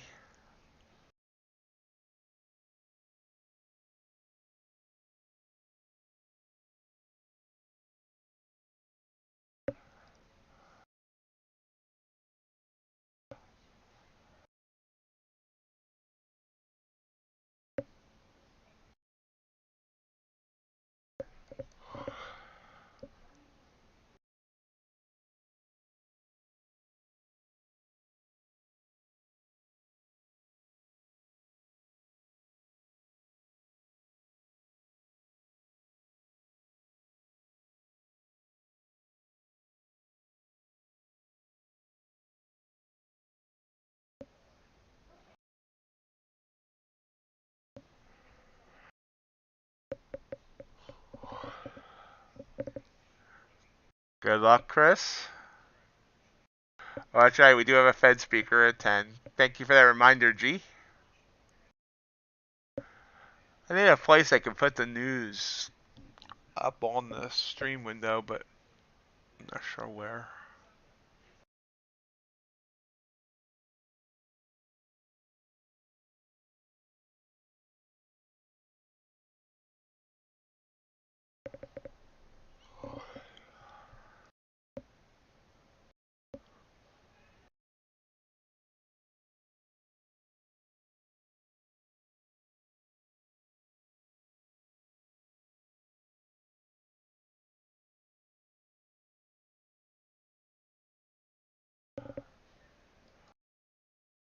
See, we're still coming down.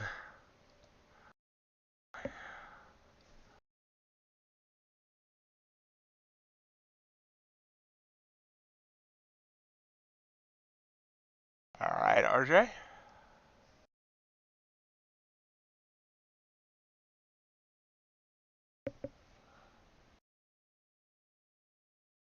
Broke through back through 800 after looking like it might tickle 11,000. It didn't tickle it.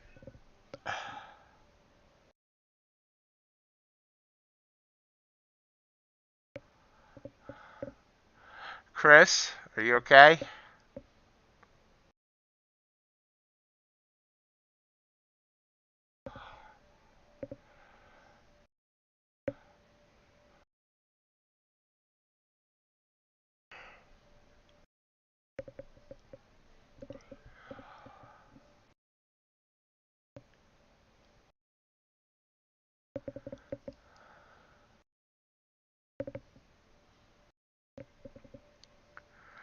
Pushing down.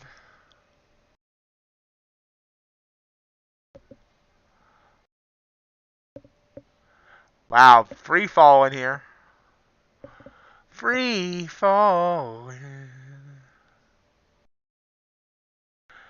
AQ down to 742. ES 3745.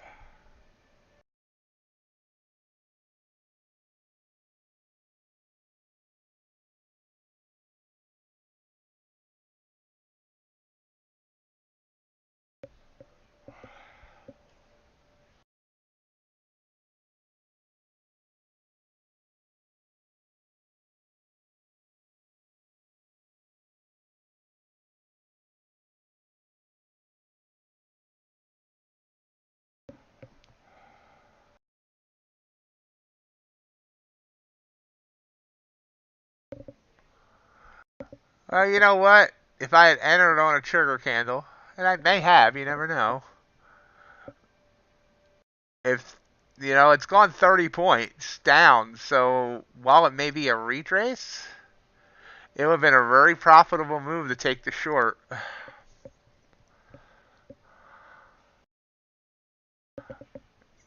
Yeah, if you plan on buying and holding all day, yeah.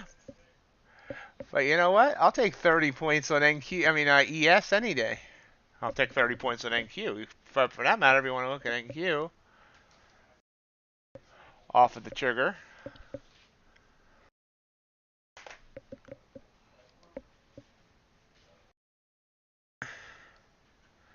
So yeah, I mean, 138 points. What's that? Roughly 100 points is 2,000, 153,000. So 2,700-ish, somewhere around there. I'll take that, off a 1-minute chart. Absolutely.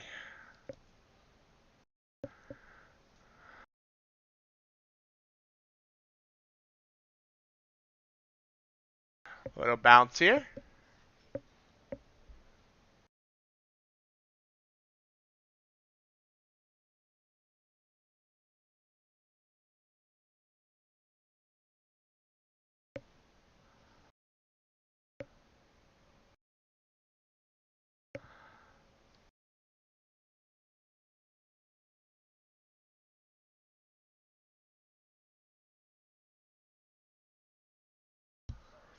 Little bounce and back up.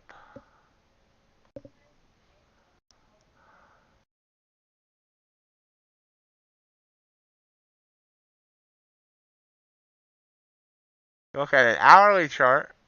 You can see the overall trend coming into the, throughout the day is bullish. And we've had weirdness because of non-farm payrolls. See if this is the trend breaker. Trend breaker. Risk taker. Don't you mess around with me.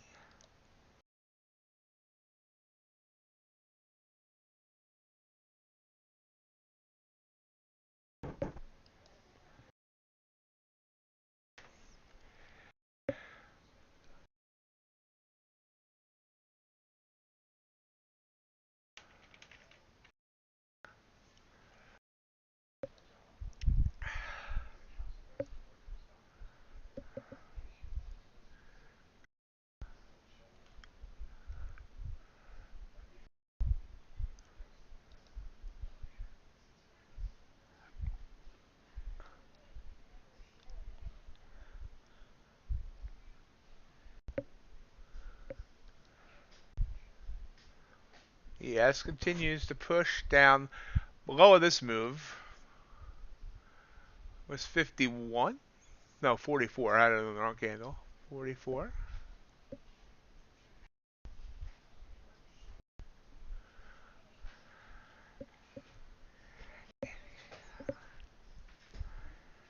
You have to get yourself locked into a bias, and you can definitely miss good moves.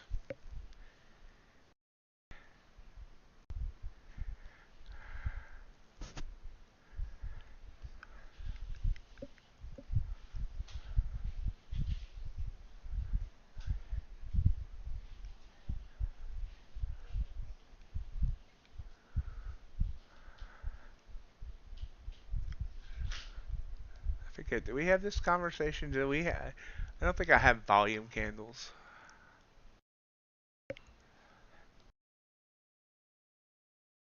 Big push down here. Getting really close to that 31 area that RJ called. It just hit 38.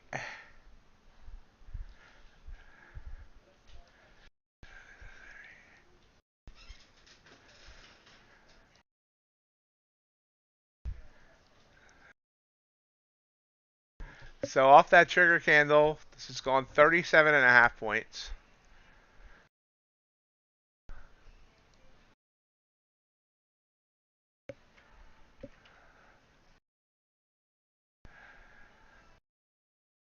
So this would be a $1,800 move.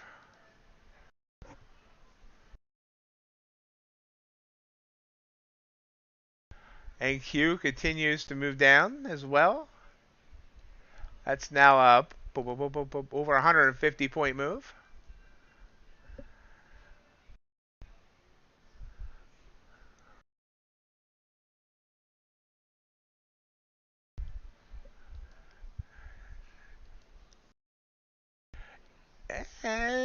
Nice.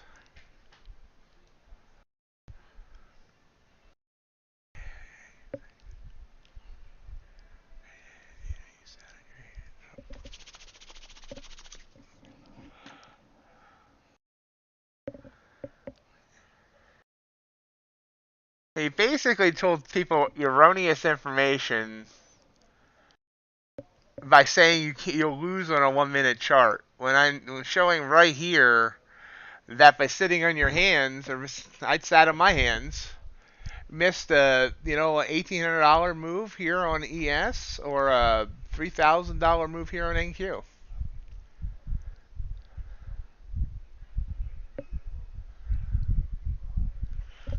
So how would I have lost, or how would anyone have lost if they had taken this short? Even if it is a retrace, which it really well could be. Black Beauty knows her stuff, and I do trust her opinion. So yeah, this could be a retrace. But the point is, this was a beautiful move that anyone sitting on their hands like I did, lost out on.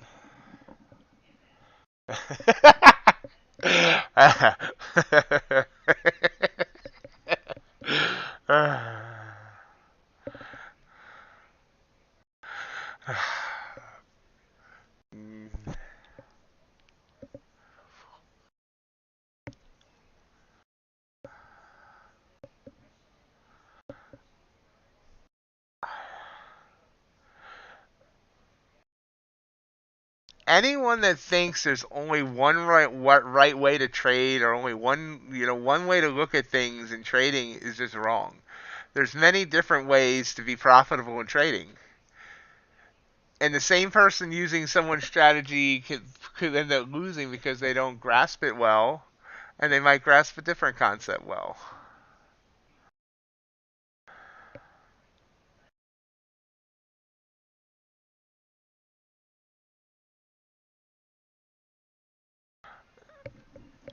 No, because male gossip, it's not that anyone gets offended. It's that what people talk in absolutes. Loafer's exact wording was, you can't read the market from a 1 minute chart, you will lose. When it's not, that's not the case. Don't speak in absolutes. And that's fine, male gossip. Weenie is broadcasting right now. You feel free to go over to him.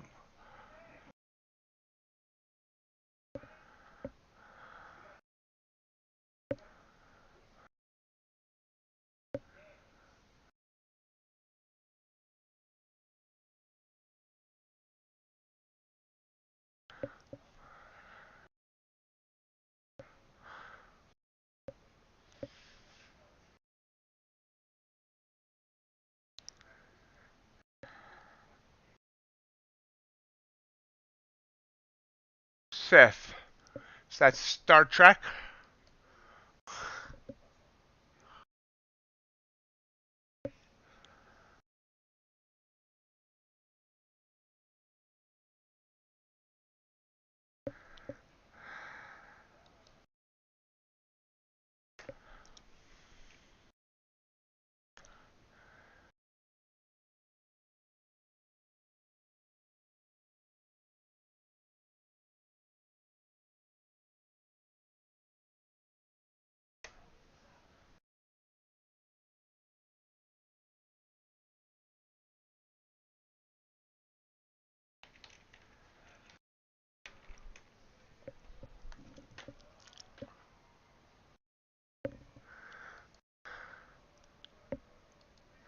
Little curl up here.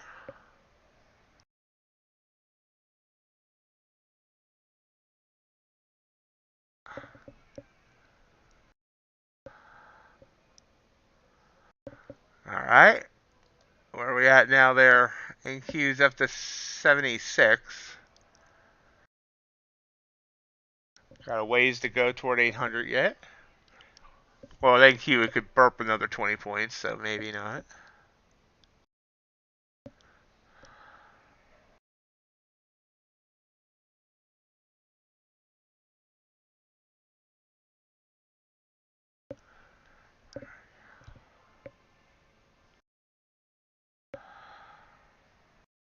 I agree, Burrow. Yes, you were. So not quite as funny as RJ with his, not the size of the chart, but how you trade it. But it was there.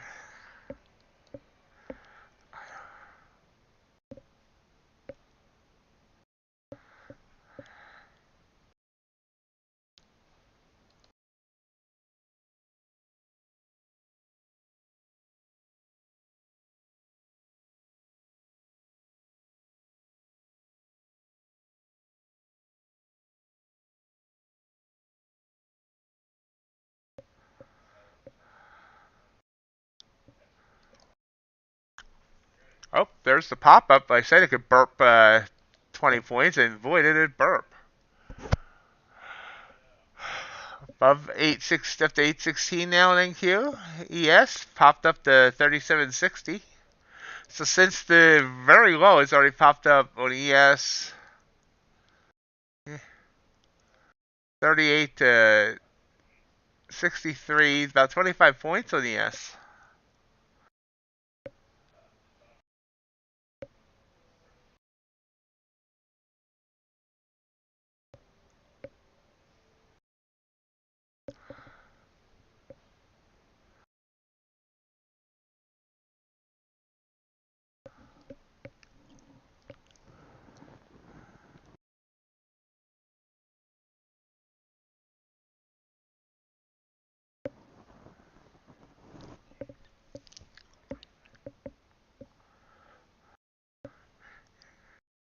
Suppose a trigger candle in NQ actually popped up 13 points already. That would have been a 10 point. What about ES? That was a trigger candle in ES, but not quite the same pop there. Let's see if it goes. So far, that has not earned its purple.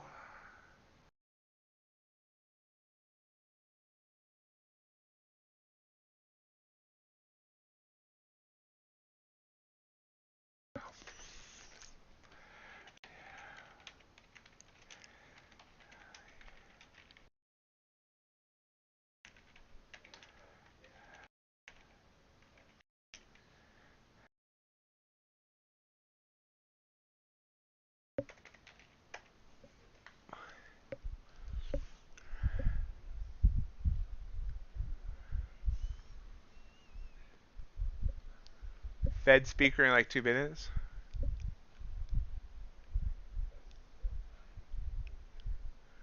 If he would have held, he would have went like $3,000 in the drawdown. He would have actually probably blown the account, depending on how Bull and Ox does drawdowns and daily loss limits.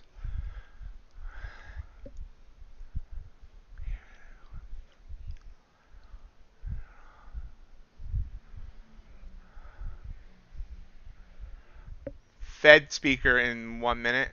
At 10 minutes after the hour, I might be getting a phone call I have to take. I will just mute at that point in time and let the stream run. I don't think the call is going to last long.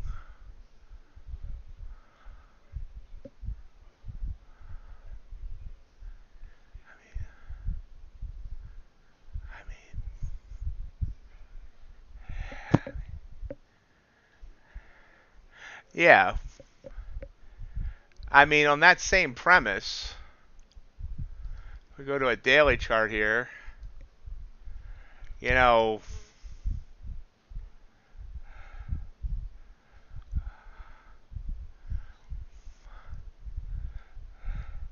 if I went short back here on February 21st and held through the all-time highs, eventually it would have came down. I'll be in profit now. February 21st, 2021.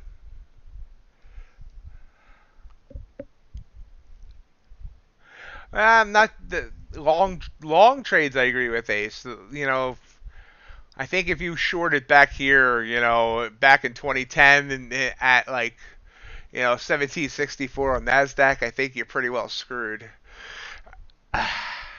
If we get back down there, we might have like riots in the streets anyway. So society might be just coming apart.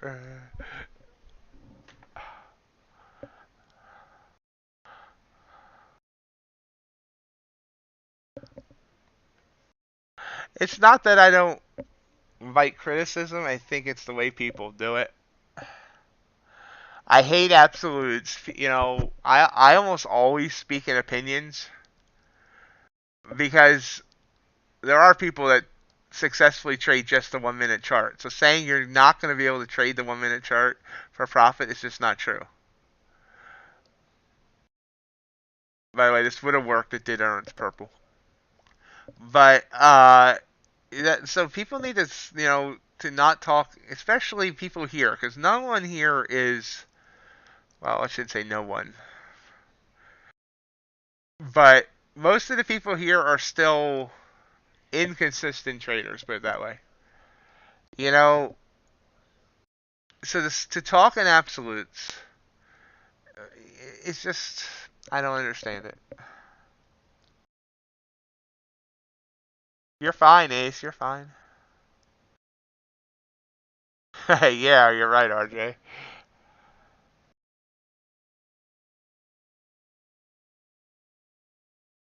That's a good play too.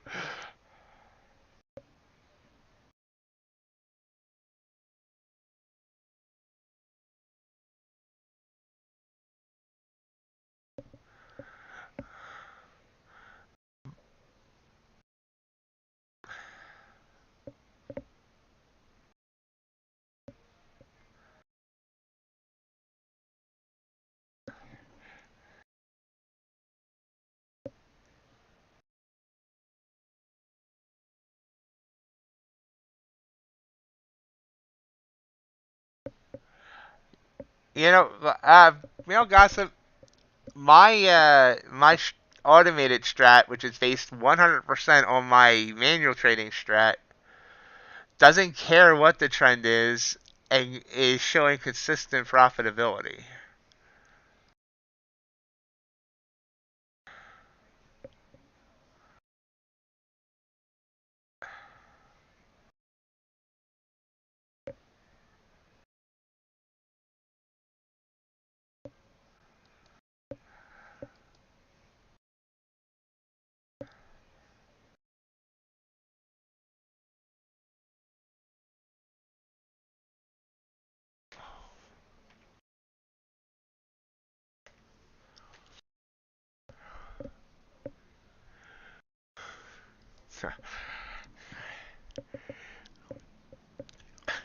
I can't stand pineapple.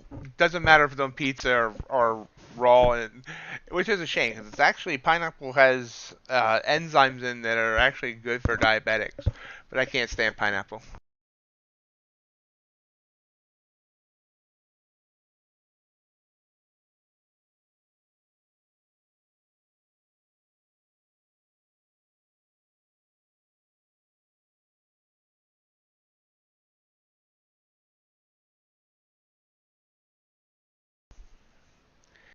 Can I see your broker statements, Mission 78?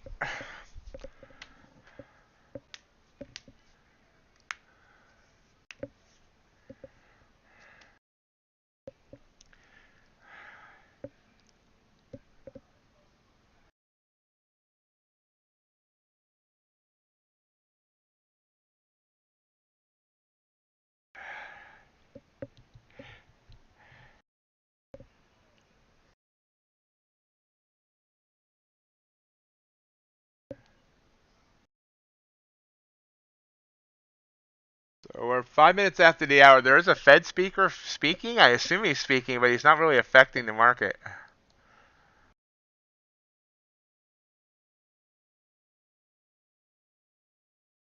Sometimes these Fed speakers literally have nothing to say.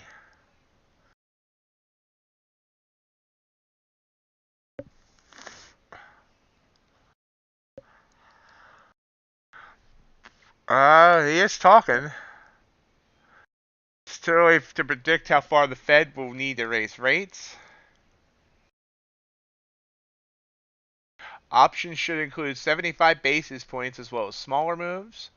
Smaller increments will often be appropriate. We require additional rate hikes as well as a period of restrictive policy. That's what he said so far.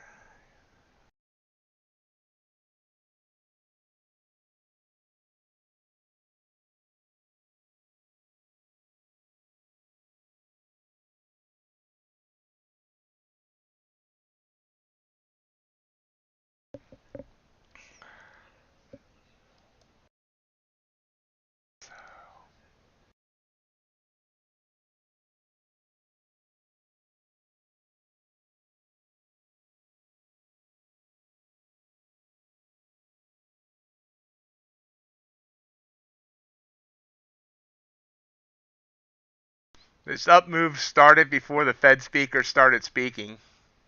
Say that 5 cents fast. And he doesn't seem to be moving the market at all. Oh, that sounds disgusting, Ace.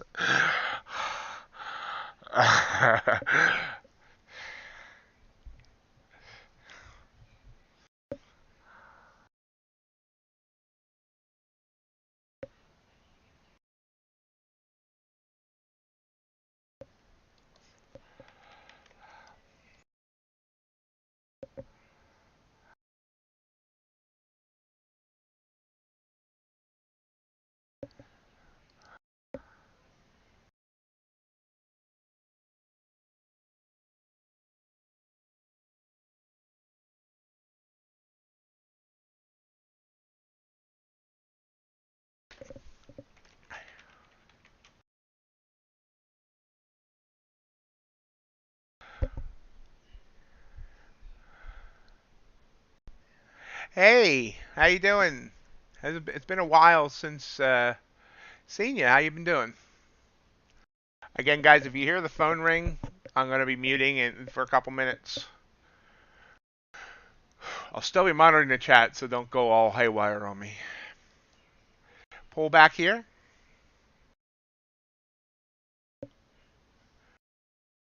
By the way, off the 1 minute chart there, this would have been a 13.5 point move.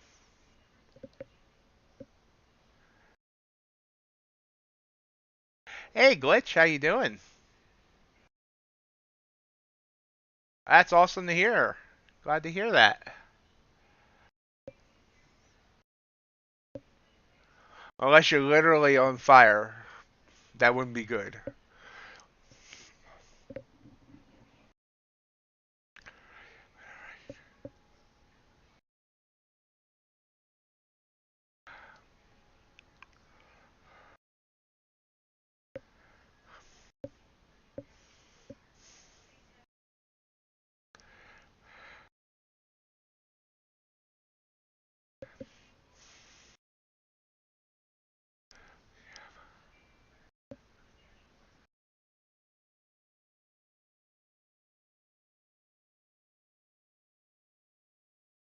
Yep.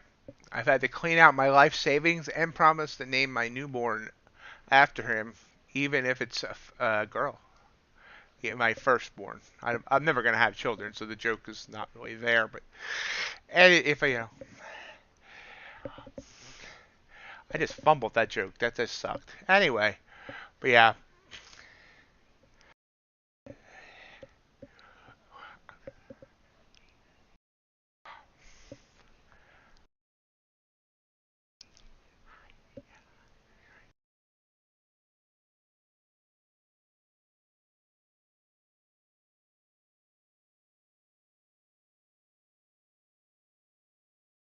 Yep. I'll be right back, guys.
coming back. Did you miss me? It took a little longer than I thought, but hey.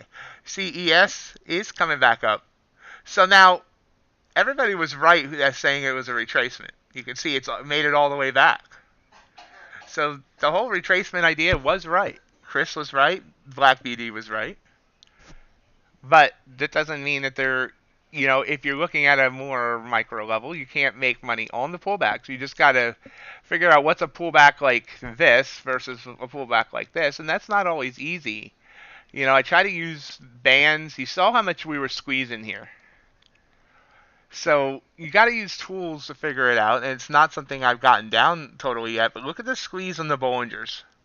We were squeezing big time here, and then it finally burst. Let's look at a regular Bollinger. See how much we were squeezing there, and you saw it coming up. Now, when you're squeezing like this and it's coming up, you have a good chance of that reversal down, because it's going to finally start. It could burst up, but you're more likely, especially as it touches. You can see here how it touched that third band. That was a great sign that we were into a reversal there. So we retraced. The overall trend is up, but that doesn't mean there's money to be made playing a pullback.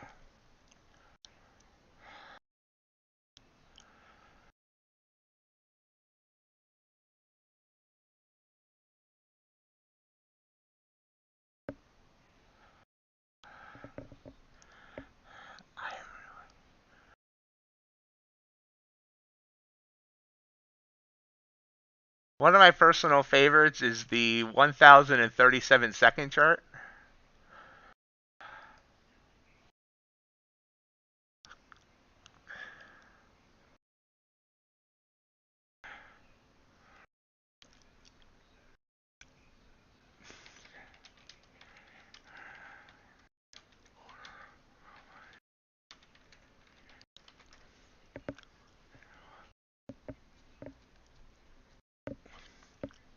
The problem with a higher time frame, at least with my strategy, is that you seem to need bigger stops. And yeah, for a swing trade, but that's a daily chart, but hourly chart, here's a trigger candle on the hourly. That one actually wouldn't have been bad. That one reversed by 14 points. I can live with a 15-point stop. It worked there as well. This one, reversed by 30 points. I don't know. It's hard to tell though. Did it reverse first, or did it come down first and come back up? Probably can't kind of, it's hard to tell. If it came down first, it'd be a great candle, great trade. But if it went up first, I don't like 30-point stops unless I'm using like a single micro. Even here, beautiful start of a trend here on this trigger, but this reversed by 63 points first. So, I'm not going to run a 63-point stop.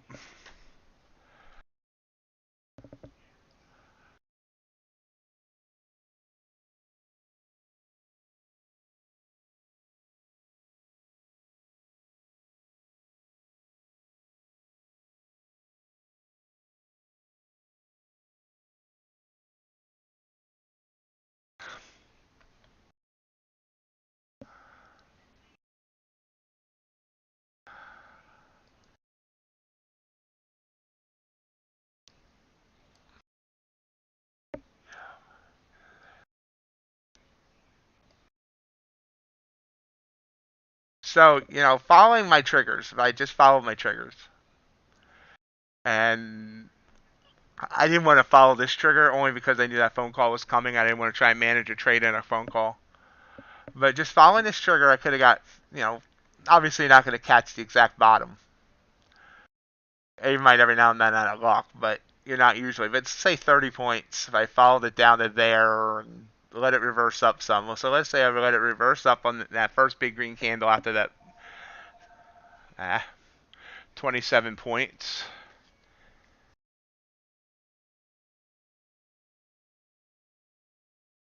Um, and then back up here, dipped down. It actually gave me two triggers. So, let's say I would have got 10 points there. Then it dips down, never breaks the EMA, but it does change the color of that Zurich moving average. Here's the next trigger. Boom. And we get another 10 points plus. So right here, 10, 20, let's say 20. I can have 40 ES points, which is $2,000.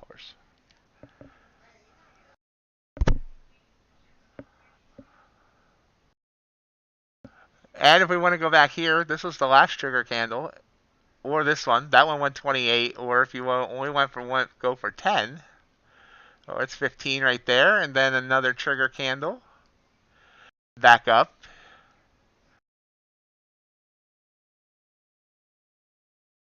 And there's another 10 or plus. You can see how this strategy works. It's weird that it works, and I don't. Oops, I already gave it its purple. So, but the last. Well, let's say I would have taken this one because I was stupid. Because you see, it did change the color of the EMA. So I've been a 3-point stop out. But you can see how these would have definitely, I mean, that one loss would have been dwarfed. Again, here, boom, right there, looking for, say, 5 points. Because I'm not, I say 10 points. Eventually, the idea is to go 2 at one run, cash out quickly with 1. So you can see, 5 points with hardly any risk. I would do a 3-point stop. So you can see this does work. It's just executing it. This is the last trigger candle that didn't work. And only because it wicked up on me there. It did go far enough. With a 5-point stop, that would have worked. And at some point, maybe I will risk a higher stop because I'm finding out in the algo test, higher stops are best. The algo is not running scalps. In my opinion, not scalps. The algo I'm running is looking for a 38-point profit target with a 20-point stop loss on NQ. And it's often in trades for an hour instead of minutes. It doesn't look only. It's not looking for 2 points at a time, or 5 points, or 10 points.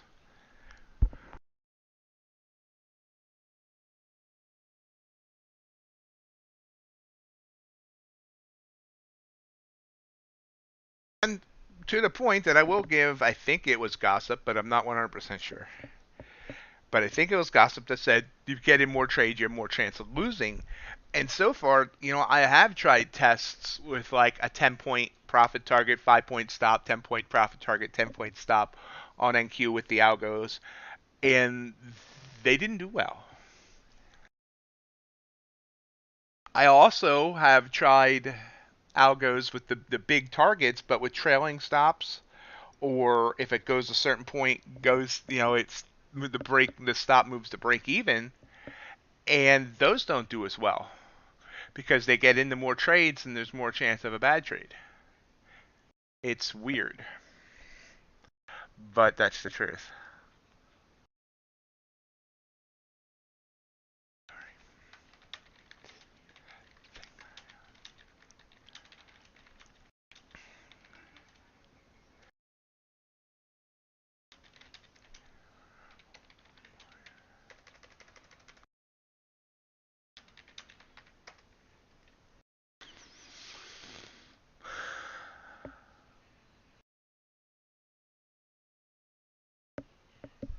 Now, the algo does not use this Jurek that I've just recently added because we can't find it for NinjaTrader, unfortunately.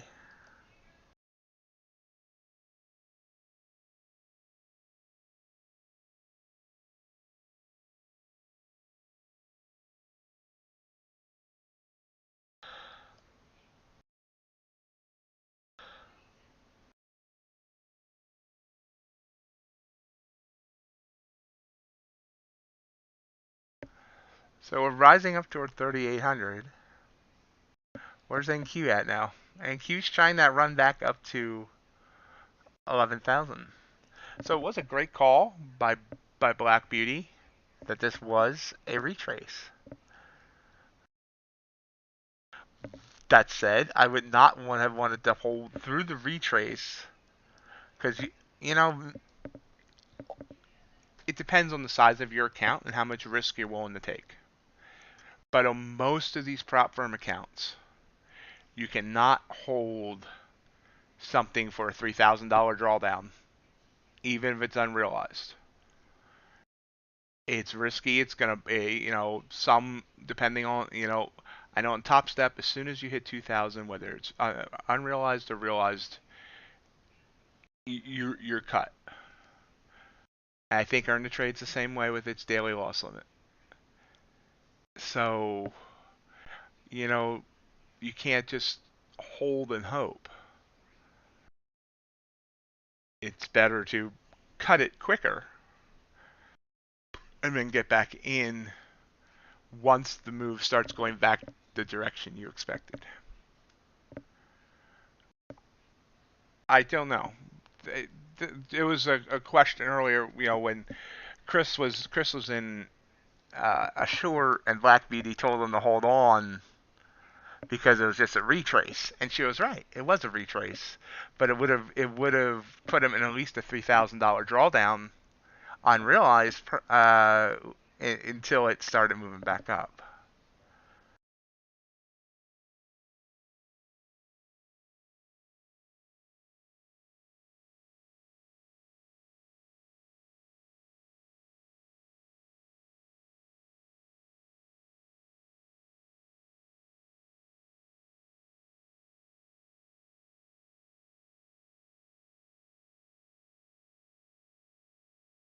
Well, okay, it also depends on the size of your account.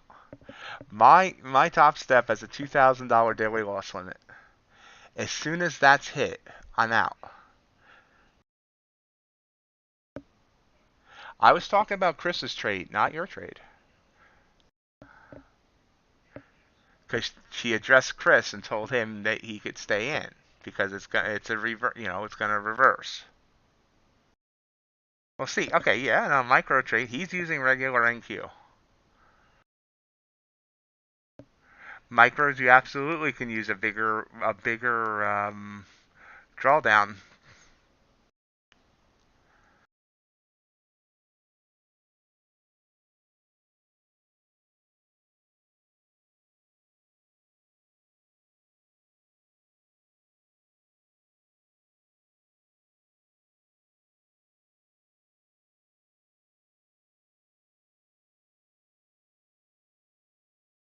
Well, Chris does very well with full contracts. He's regularly making between $500 and $1,000 a day.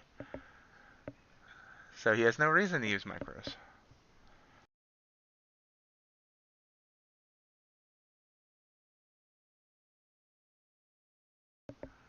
YM? We have a YM here somewhere. YMCA.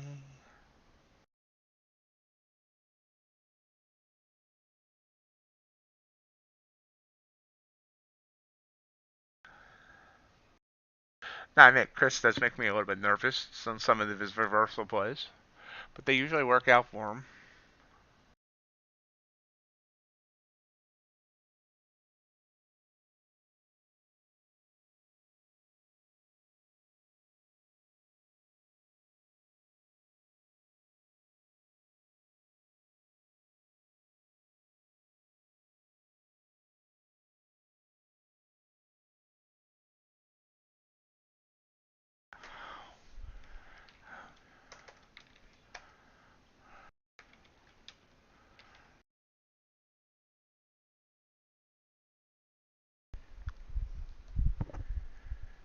Exactly. That's why I say no absolutes.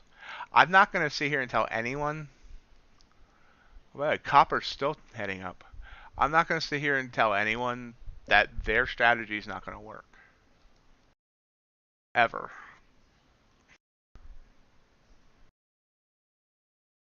Wow, look at silver still going.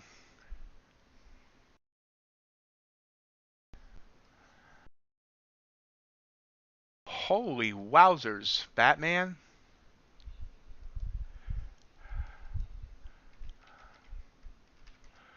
That's a $5,600 move.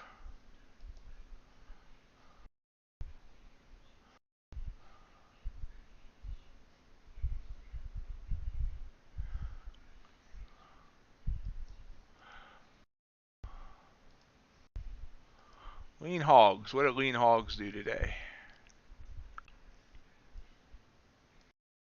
Oh, that's an interesting gap up there at the open. Oh, but a great short right there. I might start doing some of this on camera. Taking trades on weird products like lean hogs. Not on camera, on stream.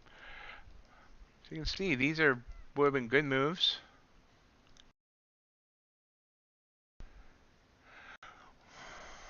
Look at that. Beautiful. So it sent me lean hogs and 3 trigger candles, and they've all been beautiful.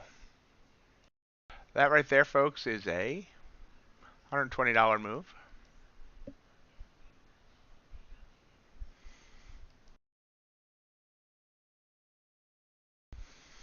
Good luck. I hope this isn't bull flagging for you here.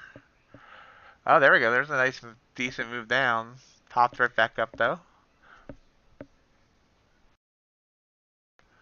I have about a half an hour to go on stream. If you haven't hit that like button and you want to, I would appreciate it.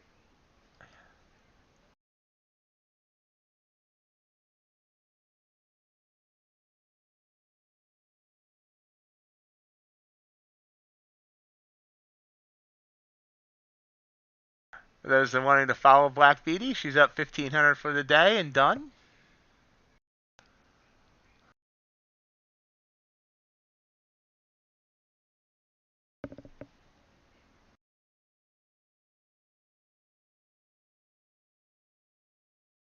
Nice job, John. And unfortunately, pork bellies really isn't tradable. I was very upset when I started trading futures and found out that pork bellies really wasn't a tradable thing.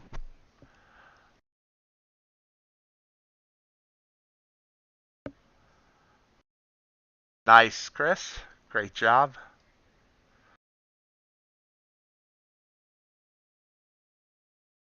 How's everyone else's P&L looking today? We know Chris is up. We know John's up.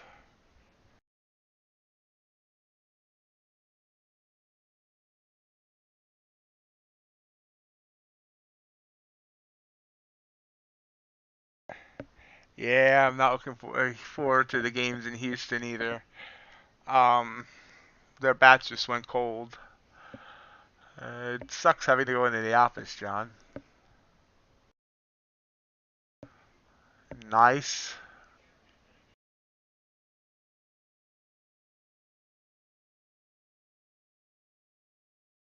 RJ. I never heard if Ace got his 2 points today. I always assume he did. Burl didn't have a trade today.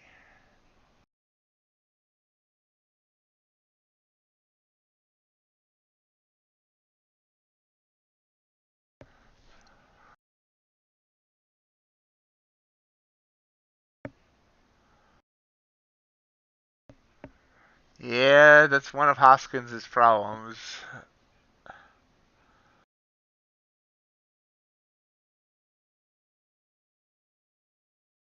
I'll have Wheeler going tonight and Ranger on Saturday or Sunday if I'm sorry, Wheeler going tomorrow and Ranger Sunday if they make it to Sunday.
Want a bit of a pullback here now. So ES hit a high there, 37.99. Just didn't quite touch 38. Pulled back by 8 points.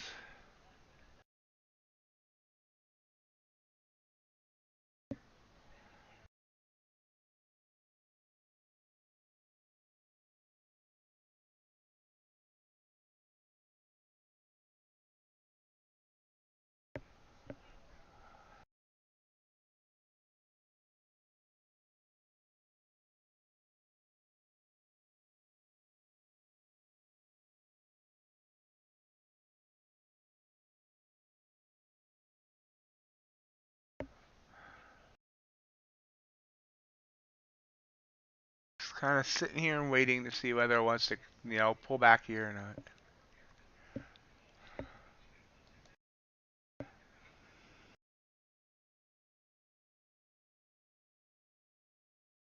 Bitcoin. Oh, look at that. Bitcoin up over 21,000.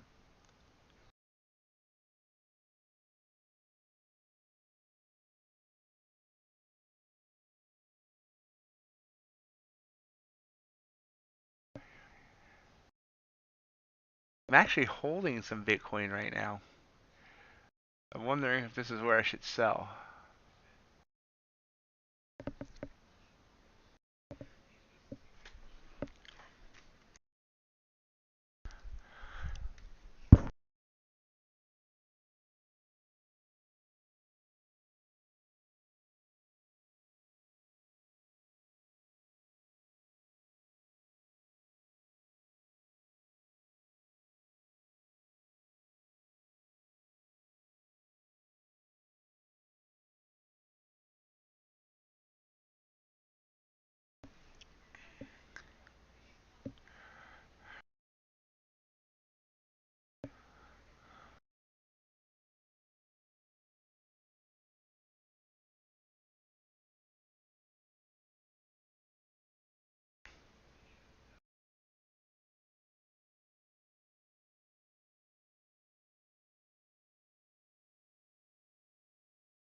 Still popping up, popping up.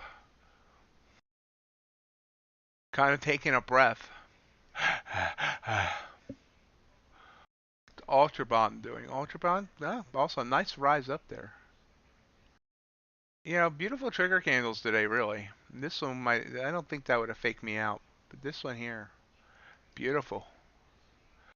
That is just so sweet, it's not even funny. Almost a full point up.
Yeah, pushing back up.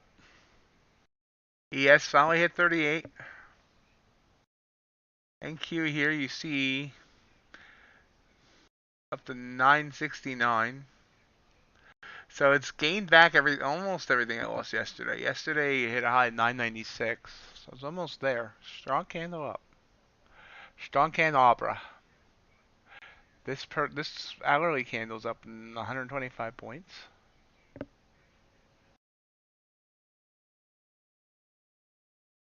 He put a video out yesterday.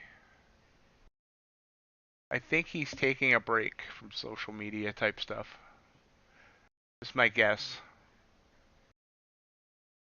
I sent him a message, a private message on Discord, no response.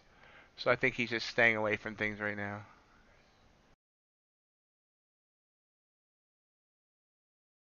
Yesterday, me and Matt, or last night, me and Matt went into a Discord server where a guy was bashing him and like totally told him about himself. Yeah, I haven't seen him since Sunday, bro. So I was glad he put out the video, so I knew he was alive and didn't get eaten by his dog or something.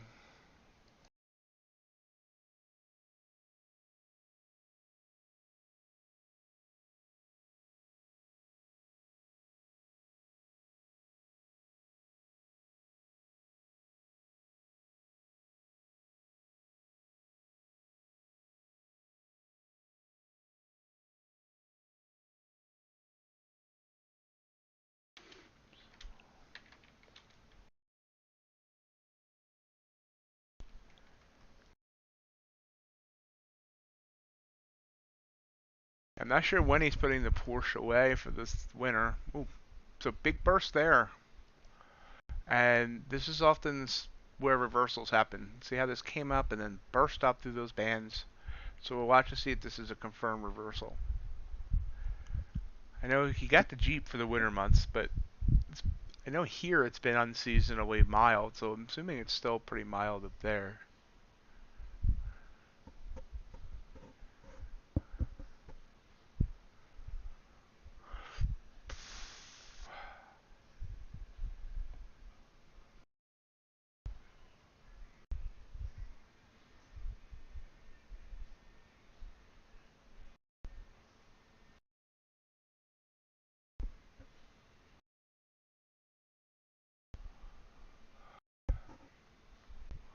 So the algo settings that I use for Earn to Trade, I have it running on a separate account, a SIM account, and it's one NQ is up $1,320 today.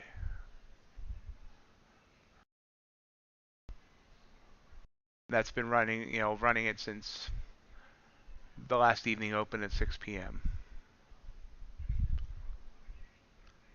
Meaning, and it's running on a rhythmic account just like Earn to Trade or any of these others would be, which means that's exactly the amount it would be up if I was running it on an account that mattered.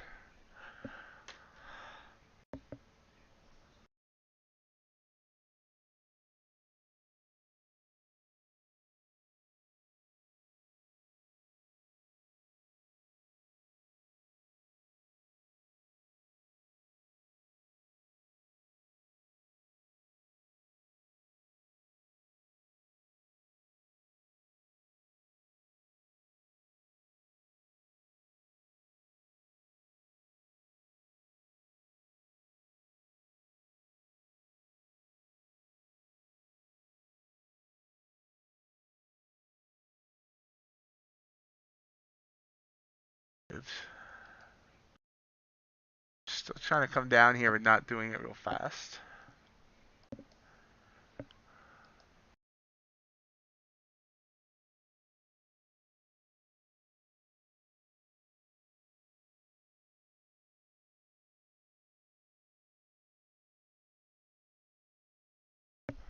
So let's look at this.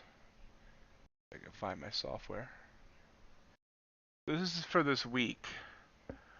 On that setting for the algo, it's up $3,500 for the week, one NQ contract.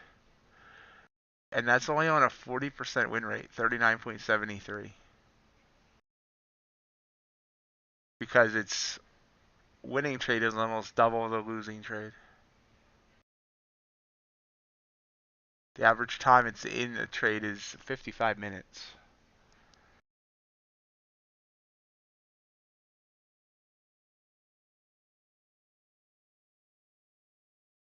But the interesting thing here, go to analysis.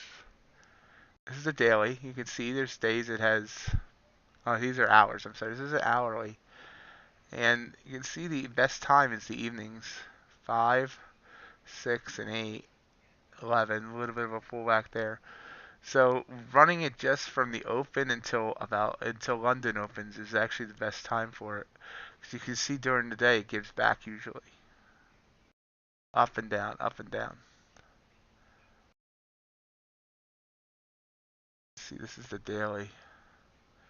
See, I had one bad day, Wednesday, which was FOMC. And honestly, if I was running this on an account that mattered, I would turn it off for FOMC and CPIs and non-farm payrolls. Even though today it's doing all right with non-farm payroll. But you can see here, Sunday evening it did wonderful. 3 trades, won all three, $2,200. 165. Monday, 760. Tuesday, pulled back. FOMC day, 1465 yesterday, 975 today.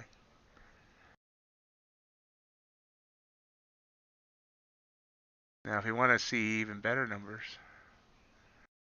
I think I started running this on this test on the 16th. Let's look. Yeah, you can see it's only had 5 losing days, and since the 16th, that's 3 weeks, 3 full trading weeks. Yeah, 1, 2, 3 full trading weeks, $14,000. One NQ contract. 5 losing days out of 15. Not sure what this was, why that was so bad. Some days are just bad. You gotta take the good with the bad. Yeah, that's right, Matt. 4 days, really. Because it's split Sunday and Monday, but really, it's Sunday and Monday's the same. So yeah, we did. We're on a trigger candle here, watching the market come down. So yeah, that's the result of that test on that particular setting. I do need to check on this. I think this day might be wrong. It says it made $6,000 in one day. I need to check on that. That one might be off. Every now and then you get some weird data error. So even if you say it's not right, still quite the amount. I'll have to check on that day, see what's up with that. Every now and then it gets stuck in a trade and doesn't get out.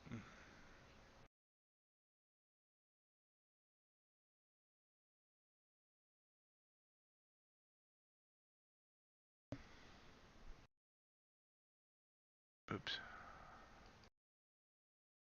And popping back up. So far this trigger did not work.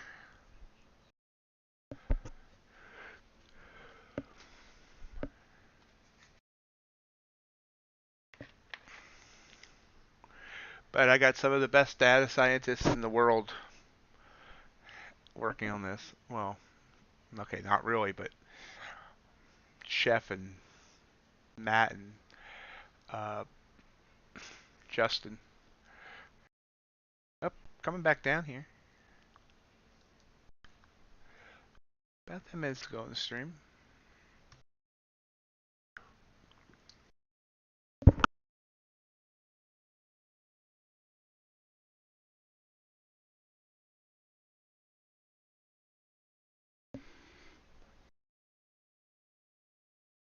I'm struggling to get through this CMA here, 94-ish.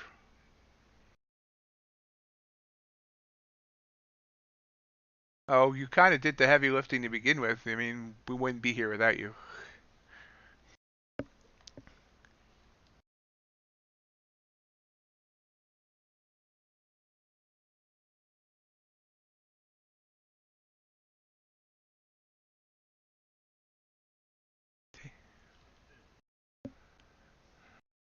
I think Burl, we're actually gonna probably try and settle on a couple. So because sometimes one algo can start being stupid, so we want to have something to fall back on.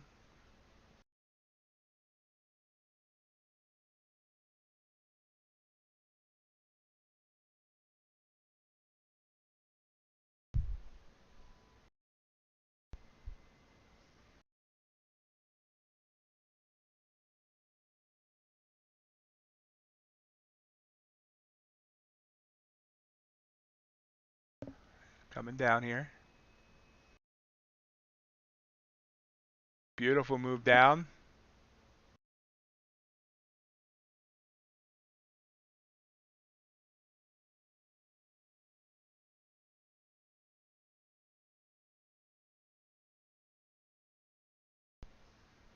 Here's that breakdown.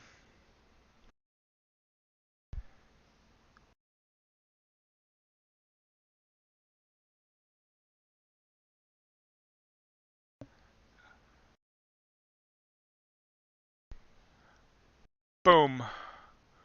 I know y'all didn't see it, but I just closed out a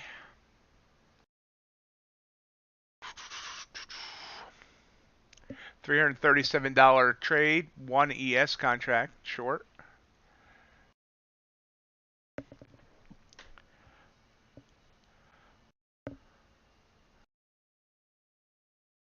So real quick here, I'll show my stats for the day. Oh, I don't even run the cash thingy. Anyway, see, this is my manual trading on the day.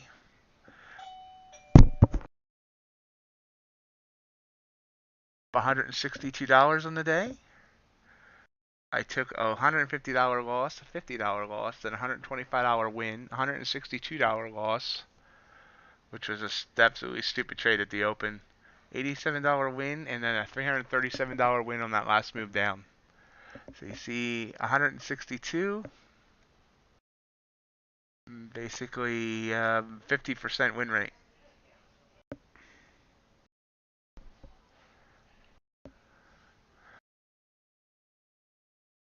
Well, I'm showing you the trades, showing you the trade logs.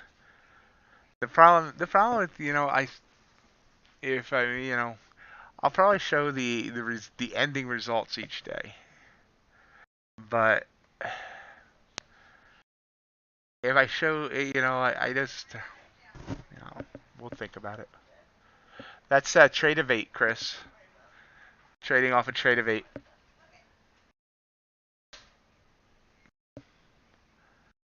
So, and you can see all these trades. The longest trade was 1 minute and 25 seconds.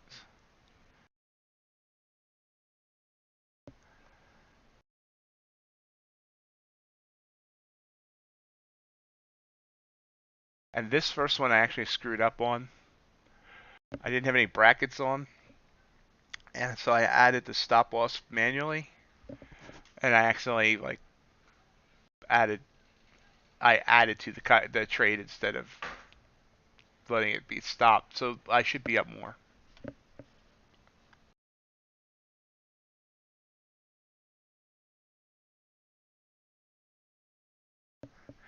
Uh, Chris, I think most firms will be getting Tradovate, trading and TradingView within sometime shortly. Yeah, I've been saying by the end of the year, but I'm not sure that's true anymore because we're getting close to the end of the year. But NinjaTrader bought Tradovate in February of this year. So the rumor has it that Tradovate's coming to everybody. So it'll be available.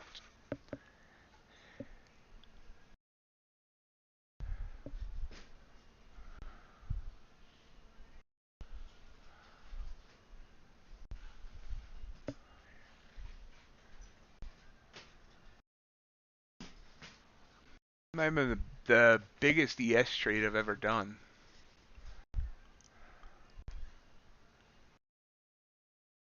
I like it better than Ninja.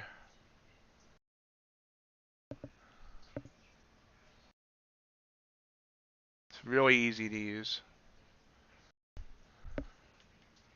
Now, that said, I don't use a ton. I mean, I do all my charting on TradingView. And see, here's the thing. It integrates a TradingView.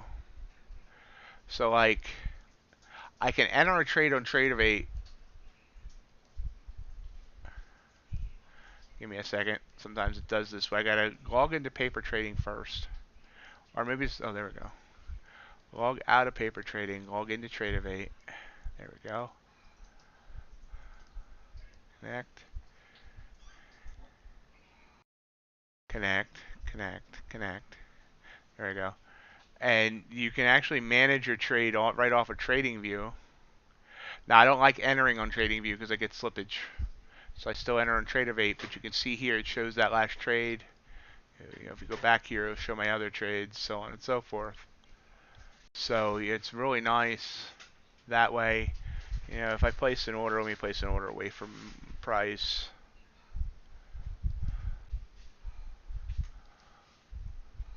You know, there you can see it show up there on TradingView, and I can easily just manage the trade, cancel out the order there. Sometimes it takes a little bit. There it goes. So I like charting off a TradingView and then being able to trade off Tradovate and then manage the trade on TradingView. It's especially nice for streaming because since I'm charting on TradingView, I don't have to keep switching screens.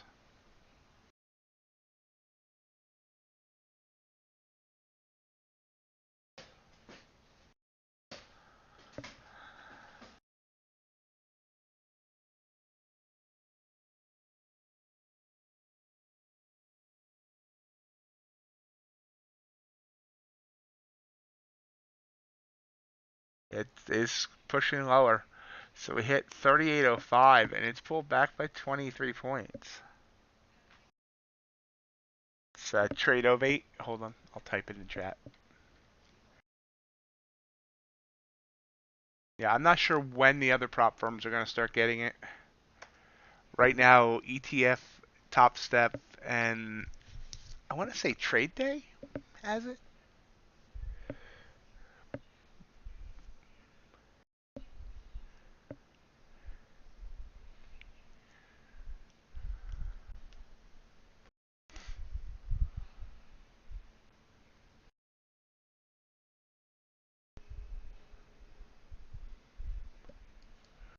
Now my bot only runs off of NinjaTrader, so NinjaTrader is still the king for the bot.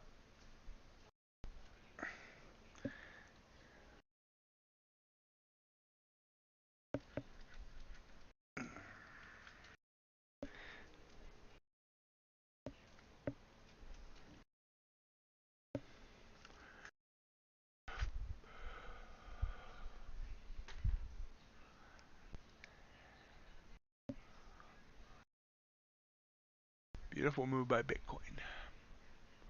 Oh, look at that hog move. Not something you expect to say every day. So look at, you know what? Maybe Monday next week we'll just trade lean hogs. They don't. I mean, they open. Oh, there's 4 straight good trigger candles. Up, down. I mean, down, up, down, up. Thought you were done, Chris.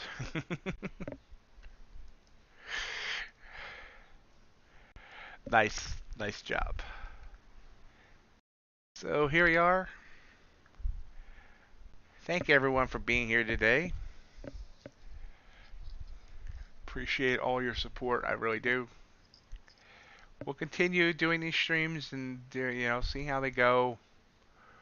With me not really showing trades. If I get a sponsor or if Topstep ever wakes up and gives me a reset, we'll go back to showing trades just because that's the right thing to do with trading someone's product. But otherwise, we'll see how this goes. You're welcome, Walter, and I'm glad you joined us today. Hope you'll be a regular if you can. Like I said, thank everyone for joining me. Hope everyone has a great weekend.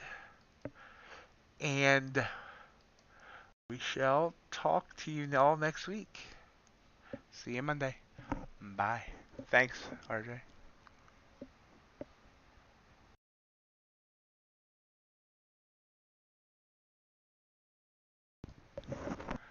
Thank everyone for joining me today. If you've enjoyed today's content, hope you've hit that like button. And if you haven't subscribed yet, I'd love for you to do so and join the herd. As a reminder, we do stream every weekday morning starting at 7:30 a.m. and we usually go to around 11 a.m. We will also love to have you join our Discord community of both veteran traders and newer traders, prop traders and non-prop traders, all interacting about trading and just general stuff as well. In addition, follow our social media for other updates. We're on Twitter at MightyOxTrading, Instagram is the same, MightyOxTrading, and Reddit is r Ox Market Trading. Hope everyone has a great rest of your day, and we'll see you next time.